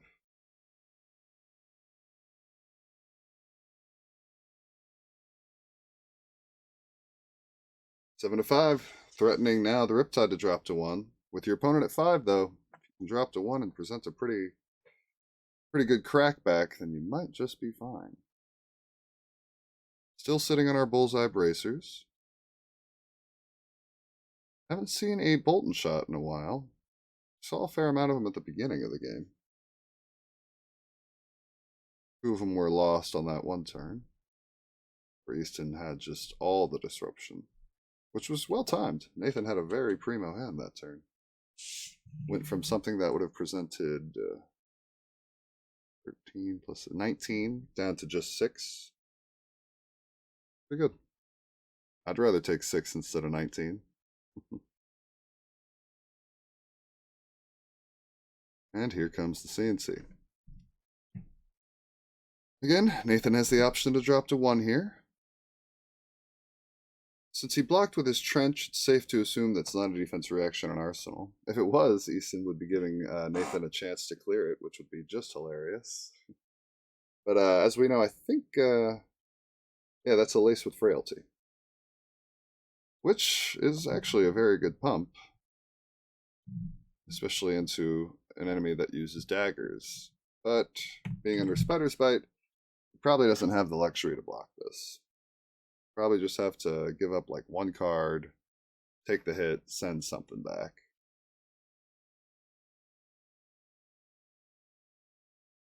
Yeah, if you block with 1 card, you go down to, what, 3? And then you have at least 1 turn of Spider Bite, Beckoning Mistblade, before you're under Kodachi Lock, quote unquote. And that might be just what he's doing. Looks like it. Losing the Arsenal bites there, but not much else he can do thanks to Spider's Bite.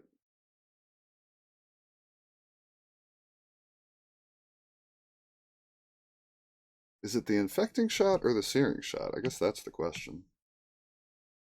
Probably searing shot so you can keep an arsenal. That way you have something to fall back on in case Easton forces you to block. But it could be infecting shot for the extra 8 instead of 7, as well as a more potent on hit, 2 in the form of the Blood Rod as opposed to just 1 off of the searing shot. But if I had to guess, it's probably searing shot just to give yourself, give yourself some more wiggle room later.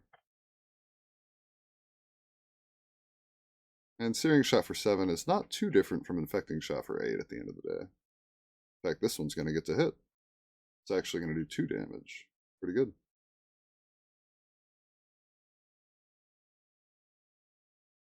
Suppose the other one would have hit 2 because we were sitting on 2 inner chi, but Nathan had no way of knowing that.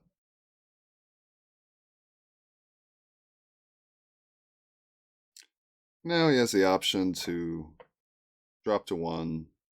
Suppose this is a little alarming because he could have a blue tech that you're going to give +1 and go again to, but with Frailty Trap, it's not that bad. In fact, I guess the question is, does he cash it in on this attack or does he wait and see?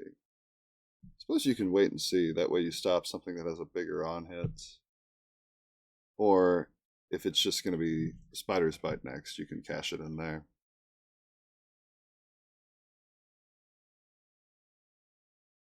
But with an E-Strike, a Bolton shot, well, Bolton shot's probably just going towards the E-Strike. But yeah, with an E-Strike and a Codex and an infecting shot in Arsenal, I do believe Nathan is in a great spot right now.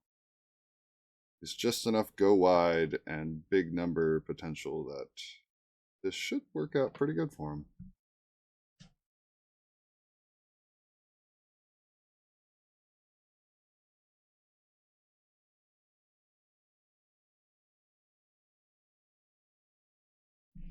3 to 3. Daggers coming in.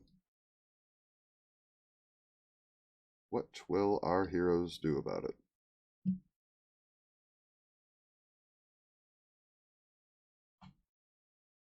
You even have a reaction, so you can play around like a razor reflex or something cheeky to try and snipe you here. Perfect. Wait and get all the information. Now the frailty trap is going to be at its best value. You don't have much to worry about.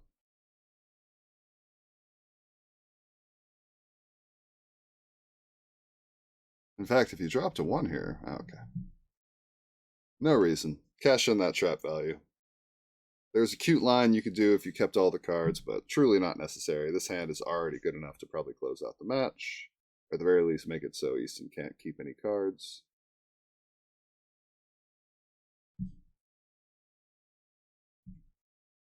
Oh, and especially when you draw 2 cards that don't block. That's pretty tough.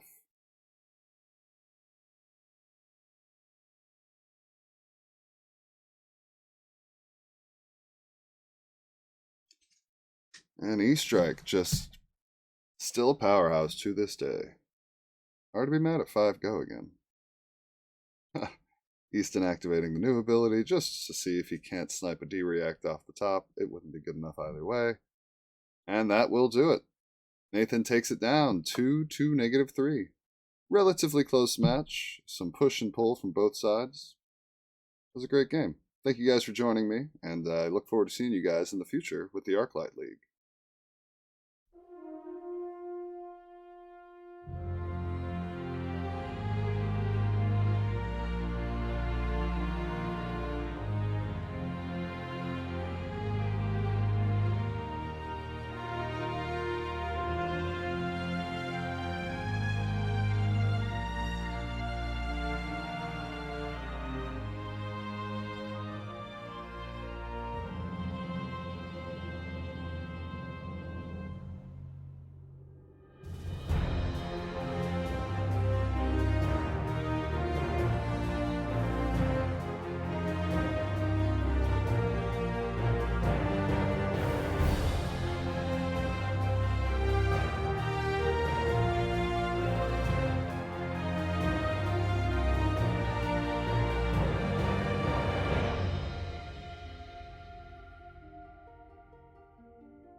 All right, welcome back to the ArcLight League. This is week 9 here. My name is Peter, or Mask Momentum, and I am joined by Mo, or Mo Bogsley, here for this week 9 game here. Bringing here, we have Chris versus Matt here. Chris, unfortunately, is out of top 4 of this league. Unfortunately, did not have a good split, but Matt is actually playing a little bit of stakes here. If he wins, he's going to be first or second seed with that play draw in top 4. But if he loses, most likely he's going to be that third, fourth seed into top 4, so won't have that choice, which can be pretty big here. But we got some good Dio versus KO action, so let's get right into it. All right, we're looking like Chris is the first, going on first on the first turn on turn 0 here, and he's coming in with a red zipper hit here. And we got a Clash of Agility here, blocking 4/6 on it, and we see that he is actually playing this Technicore off the top with the Dio ability here. Yeah, that's huge, right? Like getting those 2 free resources the next 2 turns on turn 0. What a huge hit. Yeah, that is a huge hit. We know that he has a blue boom grenade on top as well, but we got that item on turn 0, but we also got the KO with the agility token on the first turn of the game, so both good starts for both players here.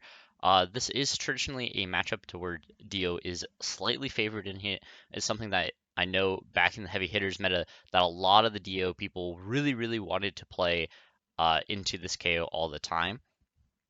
With that Yeah, and agility, oh, looking at Dio's hand, the weakest link here is huge, right? There's 2 non-blocks in hand, and the other 2 blocking cards are just power cards. So you really don't want to block, but you can't let this hit. yeah, we know he has a high octane in his arsenal here, and he has a second high octane and the red 0 to 60 in his hand that he could block for 6 on this weakest link, but if he doesn't, it's going to be stripping away one of those items, and he's going to be able to draw that card. And he has that agility token, so he can just come in with that E-Strike for 7 here, or a draw card. Probably wants to put that red wild ride in his arsenal to set up for the next turn as well. Yeah, we see some armor being offered here by Chris. Yep, so saving the 1 attack left in his hand with the 2 items / 2 blues is a very strong block here. Yeah, giving up his armor on turn 1 is could be pretty impactful in this game here, but just definitely cannot lose just a card and allow his opponent to draw a card. Like strip a card from his hand and draw a card as well. So we look like we have that E-Strike here. Most likely I would probably say for a draw card, but he's actually just going for the Oh, for 7. 7. Yeah, this is a race, it looks like. They just want big numbers and to go fast. Yeah, Chris saying no blocks, just taking the full 7 here, going down to 29. Getting those 2 recess off the tackle cord. Let's see how much Chris can get out of this turn. Does start with that high octane here. It's a red T-bone here. It's going to be able to get a block from one of these equipment as well. And playing the boom grenade from hand and cranking it. So really saying you have to block out this turn or you're going to take some extra damage. And there might be another boom grenade on top, which you never really know when or how to play around that one.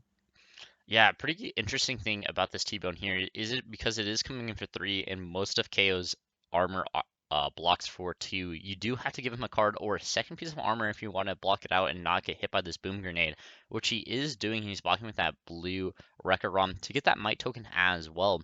But now we got that 0 to 60 coming in, that 0 for 4 here. Would need another armor block plus a card or 2 cards here to not get it hit, but he's going to put 2 armor pieces in front of it, the Savage Sash and that Scabskin Leathers to block out for 4 here. Yeah, you're really trying to save one of those cards for the next 3 power attack and then still being able to send CNC. As we know, there is no more attacks to follow that, though. Let's see if he comes in with both of these simulated shots. Let's see if he has an item on top of his library as well to Dio, or oh, so he does have Another a boom yellow grenade. one. So it's such a heads up block from Matt, saving a lot of extra life that turn. Just playing another item. Yeah, how scary is this field from the Dio? You know that blue boom grenade is going to die, but he is going to have that second counter of the Technical Core coming out, has the fuel injector, and that yellow boom grenade going to be active for the following turn with 2 symbiosis shots. Looks like he has just 2 attacks in his hand and 2 items as well. And looking like Matt has a little bit of a interesting hand here. Is actually going to go with the pack call just for 6 here. Instead of sending that CNC, obviously Chris does not have that arsenal for that CNC to really have text. So he's just going to come in with just a blue 6 here. Yeah, Chris playing around that CNC perfectly that turn. CNC, one of the really good ways to combat against Dash IO. They try to set up those 5-card hands with items to really make it a 6-card hand off the top. Yeah, and we're looking like he has 2 non-blocks actually in his hand for Matt. Looking up on this side, has the yellow wild ride and the red one, and then the swing big E-strike. So these 2 attacks with this boom grenade, he might just be able to get through on this turn. Yeah, this might be a no blocks from Matt this turn in Savage Sash if he really wants to start sending those wild rides and just start filtering. Yeah, no blocks that 0 to 60 and just takes the full 7 from the 3 from the boom grenade and 4 from the 0 to 60. And then we have the 3 from the data link here. Also just non-blocks this one as well. Yeah, this is really smelling like the Savage Sash turn coming up for Matt. And if you're Chris here, you have to think, what can you do to try to get as much damage this turn when you know they're not going to be blocking you? Yeah, Looks like Chris. it's just fuel injector. Yeah, Chris couldn't find another item off the top, so he just gets to play the fuel injector arsenal that blue boom grenade. And we're not sashing here. We just have that wild ride here, drawing, discarding. Looks like Gets rid he, of the E strike, which I think he wanted to keep. yeah, his hand was pretty good if he could be able to, uh, like pitch play this wild ride and then come in with any other card for the E strike. Or if he drew the blue and discarded the E strike, he could swing big with a yellow or a blue from his hand. But fortunately, did not hit. We know he has the CNC in his arsenal, so he can pitch the 2 reds in his hand for that CNC as well, or come in with Claw here after this wild ride. Yeah, when your opponent's not blocking any of your attacks this turn, I think I like CNC, but Oh, Sash is popped now. yeah, he popped the sash just to come in with the CNC and not having to Interesting. pitch both reds here. So Yeah, saving 6 swing coming big for in. next turn. You love to see that if you're Matt. You're respecting the CNC. Yeah, Chris blocks for 6 here, has a red T-bone into a soup up red here. Soup up's a pretty interesting card. Have you seen a lot of soup ups in Dash.io lists recently? Yeah, Soup Up is super fun.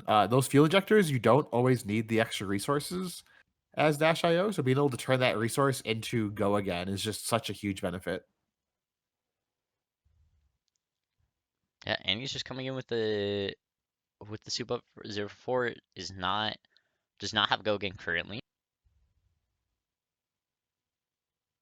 Looks like Matt is just going to take this 4 after discarding Agile Windup to make that agility token. So he starts his turn with this might and agility. Let's see what the damage he can do this turn. He's going to start with this E strike here.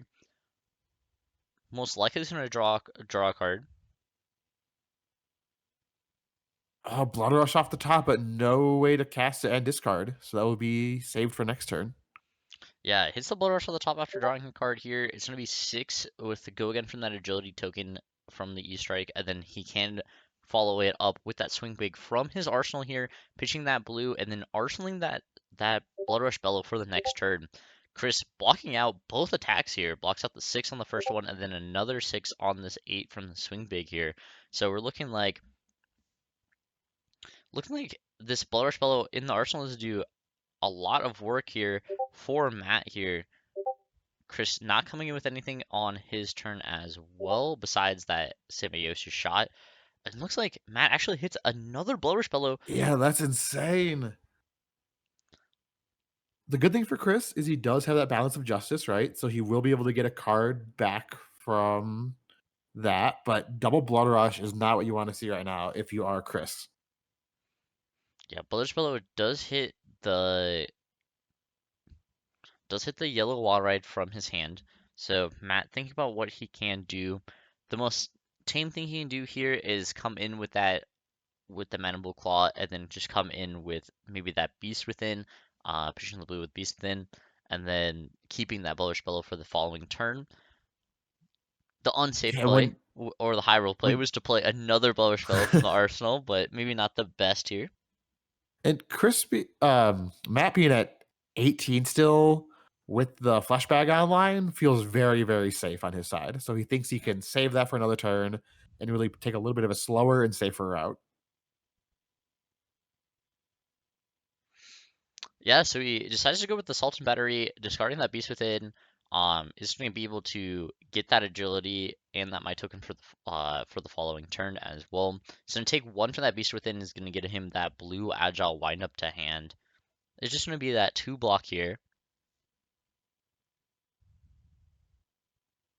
Yeah, really saying, hey, my next Blood Rush turn is going to be huge. You have to be able to respect it and either kill me or strip cards from my hand. Oh, Chris actually activating his Fuel Injector on his opponent's turn to be able to deal in this backup protocol red here and get an additional That counter on his makes sense. Symbiosis shot, and is going to get rid of that backup protocol from the top of his library if he wants to be able to boost the first card. He's actually setting up for a pretty interesting turn here. He has Sparky Genius, Tome of Fiendel, Red 0 to 60, and a blue in his hand, so could be having a incredibly large turn here. Can also still draw that card off the balance, which he's going to do now. Is going to draw that card off the balance here. And it's going to be that Tegla Core on top, which is going to be another blue here.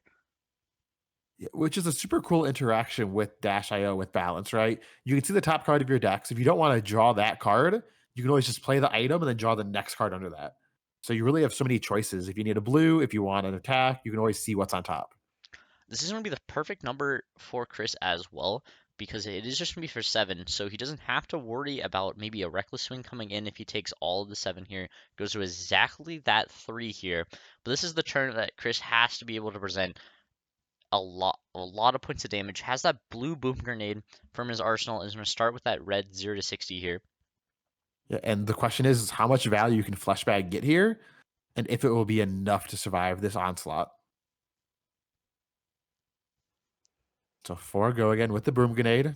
Item can still be played off the top, and tons of draw Ooh, left in It hand. needs to be a red boom grenade off the top. That's going to be cranked to give him that extra action point as well. He needs an incredible amount of action points on this turn with the Spark of Genius and the yellow tome in his hand. Can maybe use all of these action points this turn as well. Yeah. Matt He draws takes so many cards. 10 damage off the double boom grenade and the 0 to 60 not blocking here. And it Down to allows 7. Chris to draw the 2 off the Tome of Fandel, going back to the 1 action point here. Spark of Genius, probably getting another red Boom Grenade.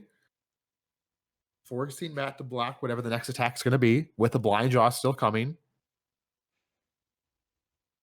It's going to be the red boom grenade. Does get crank it for the extra action point here. Draws another blue. Basically just went red, blue here off the cards that he was able to draw.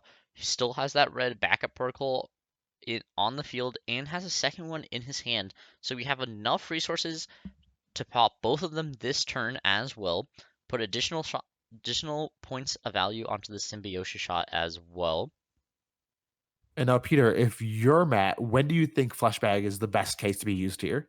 You already took 10 damage. There's still 4 cards in Chris's hand. When do you think that Fleshbag is going to come in? Whenever the next attack basically comes in, I'm pretty sure that you would have to just do it. This is going to be the outpace here for 4. Cannot be blocked by equipment here. That's the perfect one. So it's the perfect one. Can't be fleshbagged here. And you have the red boom grenade on the back end here. This is the and you have that backup protocol too, so you can always close the chain and get it back in your hand or really play around that flashbag if wanted. Yeah, we could actually do it 3 times this turn with the double so backup that flashbag protocol. might get 0 value this game. And he's going to take 1 here, and that boom grenade is going to trigger, so it's going to be 3 to 2 here. Let's see if he closes the chain and then gets. Does close the chain. The chain has been closed. He's going to backup protocol back. That outpace is going to come in with another one. This is going to be another 4 go again. And this is pretty interesting here because we do have this the CNC and the blue record romp, but the thing is he has that red bear fangs in his hand which cannot block here. This might be exactly enough for Chris. If we do the numbers here, he's going to block for 3 here on this outpace. He's going to take 1, go down to 1. And then he can red backup protocol another time. There it is. Which comes in again, and then he's going to get back that outpace again, and he's going to come in for another 4. It cannot be blocked with any of the equipment, and he only has a 3 block in hand, and so he's going to exactly take the last one, and Chris is going to squeak out on this turn with that amazing, what is that, a 7-8 card hand off the balance and everything he played off the top. There we go. Chris dream crushes Matt at the finish line here to get. And look at their faces. They both know. They both know how insane that turn was. Was just incredible here by Chris E. Ollie. All right. Now we're coming back here to us. Thank you guys for watching this episode of ArcLight League. Or this match of ArcLight League, sorry. There where Chris gets it out on an insane Dio hand. That is definitely the power of Dio here, especially in this matchup. Playing outpace 3 different times, so his opponent could not get the Scowling Fleshback. Maybe he should have blocked with that Scowling Fleshback at the beginning of the turn, but who knows? It's so hard to ever know. Does he get outpaced 3 times in one turn? Like any other card and he's safe. Anything besides outpace. Yeah, that was insane. But we'll see you guys at the next match. Thank you guys for watching.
Alrighty, hey there. Welcome back to week 9 of the ArcLight League. I'm Willie B, and I'll be here commentating over Michael and Lucas's match. This is a match between two brutes, two very strong heroes in the form of Levia and KO, just duking it out on the field. Which brute's haymakers are going to crack through first? Let's find out. Right off the rip, we have Michael attacking with a slither speed, a slithering shadowpede. Presenting 6 on turn 0, going ahead and getting that graveyard rolling. Didn't have much in the way of further graveyard fill, so that is probably the best choice. That way your other Majestics are turned on later when you go banishing out of your graveyard. Oh wow, Lucas rolling scabs on turn 0. Or his turn 1, I should say. I suppose when you've got a hand that justifies it, it's worth it, but surely doing nothing on this turn if he rolled a 1 would have been a little bit scary. In fact, could have lost his might value even. Okay, setting up the agility. Still coming in for 6 thanks to the might. But this was truly a setup turn. I guess his hand didn't do too much, so roll the scabs to see if you can get a free claw out of it. Okay. Michael still doing on graveyard fill duty, and now just presenting a little bit of disruption. Ooh, a yellow wild ride is what we stuck into arsenal. Okay, so we know that Lucas is on some of the more no blocks and go wide attacks, and already having to respect a little bit of arsenal disruption. Making a might off of it though, so was it really that bad? Turning that arsenal now into pitch actually. Oof, and we hit a cast bones. Thank goodness Lucas had the agility token that he made previously. Otherwise, this would have been a dead-end stop to his turn. Cast Bones coming in. I suppose if Levia is ever going slow and you get a turn to set up a Cast Bones, then that is pretty spicy. Coming in with Claw next. Not turned on because we didn't hit a 6 attack, so just cashing in the value of a Claw Vanilla. And alrighty. Michael ripping off the Band-Aid and saying, we're doing brute things. Now, if I remember correctly, he stuck a Shadowpede into Arsenal, so now, thanks to Bloodrush Bellows, he's going to get to go Claw, Shadowpede, all off of 2 blues, presenting 18. Pretty good. Pretty darn good. Coming in for 5. Does Lucas know about the 8 that is coming? Oof, well, he does now. No go again here, so no temptation to cash in the flesh bag. Michael sticking another power card right into Arsenal after that Blood Rush turn. Gonna keep the good times going. Let's see what Lucas does for his crackback. Agile windup, he'll be making an agility and setting up for the next turn.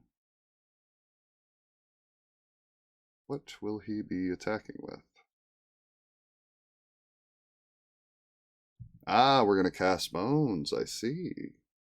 Getting a second agility, revealing all 6s, so going up to 7. Alright, he's taking a turn off, hoping that Michael's turn is not going to be that impressive. If it's not, Michael might be in big trouble. +7 attack in the form of the Might and an agility is nothing to sneeze at. That could be a swing big for 15 followed by another swing big. 23 damage. Alrighty. Went ahead and cast the Art of War. Choosing go again. So we're going to get to go 8 go again. Oh my.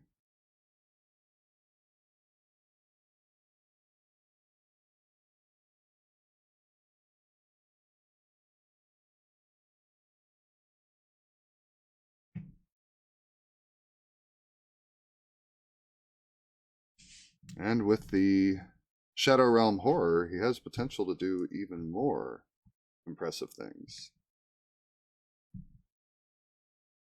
So far, this setup turn is being threatened quite a bit by Michael. Lucas probably not thrilled to see this many go again large attacks coming at him.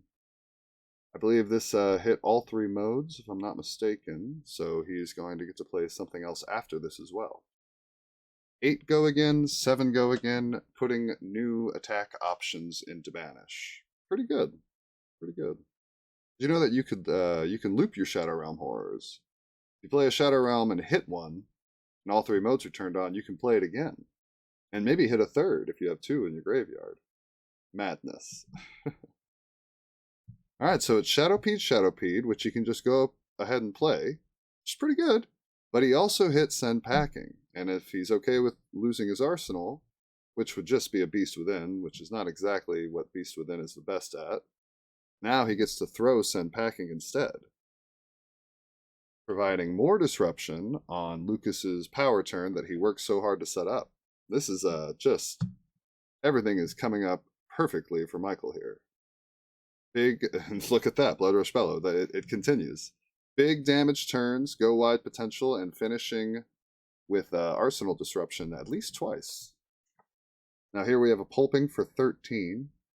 It's a pretty good number right there. Michael in the fortunate position that he can just take 13. It's not doing much beside damage, and he has a health lead even with it. Coming in for 3, unless it's another Cast Bones, this is probably just going into Lucas's arsenal, this last card. Yep. And we're going to have another Blood Rush Bellow turn. With some pretty okay hits. A Boneyard Marauder means he can go Claw into Marauder, so 5/5/8 as well. But Lucas is going to take a gamble on that Flesh Bag. He does hit. It is going to make Michael's turn a little bit worse. Instead of 18, it's just going to be 11. So that Flesh Bag was blocking for 9 there.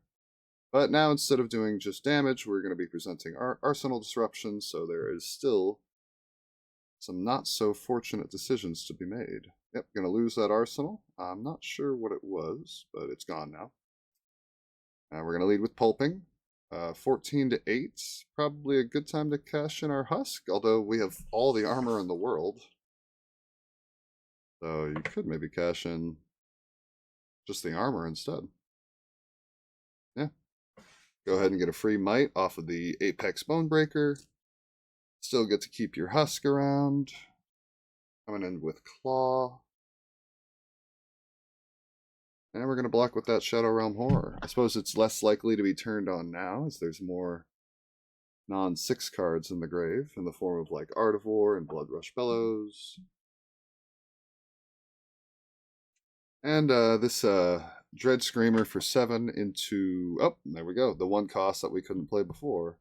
7 into 6 is a pretty gnarly combo at this point in the game. Lucas is just already down to 1.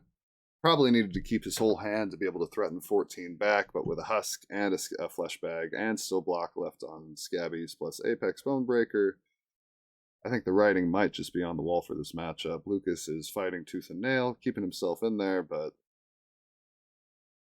really probably needed like a 8, or rather 9. 9 into like an 8, so like a double Bear Fangs turn or something like that to really get back into this match. And even still with Husk, might not have been good enough. And we're looking at another Art of War Blood Rush Bellow turn potentially. This is not too shabby from Michael. It's just heater after heater after heater. And the Husk to protect it too. Though I think he actually could have just eaten like an additional 8 damage there and still been in an okay spot. Alright, so the Art of War hits. The Blood Rush Bellow did not hit the Beast Within, which is too bad, but it's still just a yellow that we can use for pitch.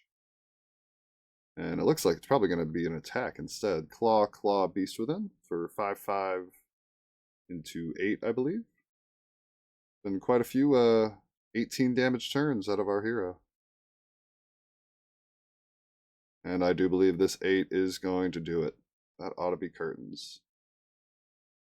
Yep, a Bear Fangs in hand meant he couldn't block even if he wanted to. Very good game from our players. Just a real quick one there. A total beatdown from 2 brutes, and Michael emerging victorious. Well, great job, Michael. Thank you guys for joining me today in this match from the ArcLight League.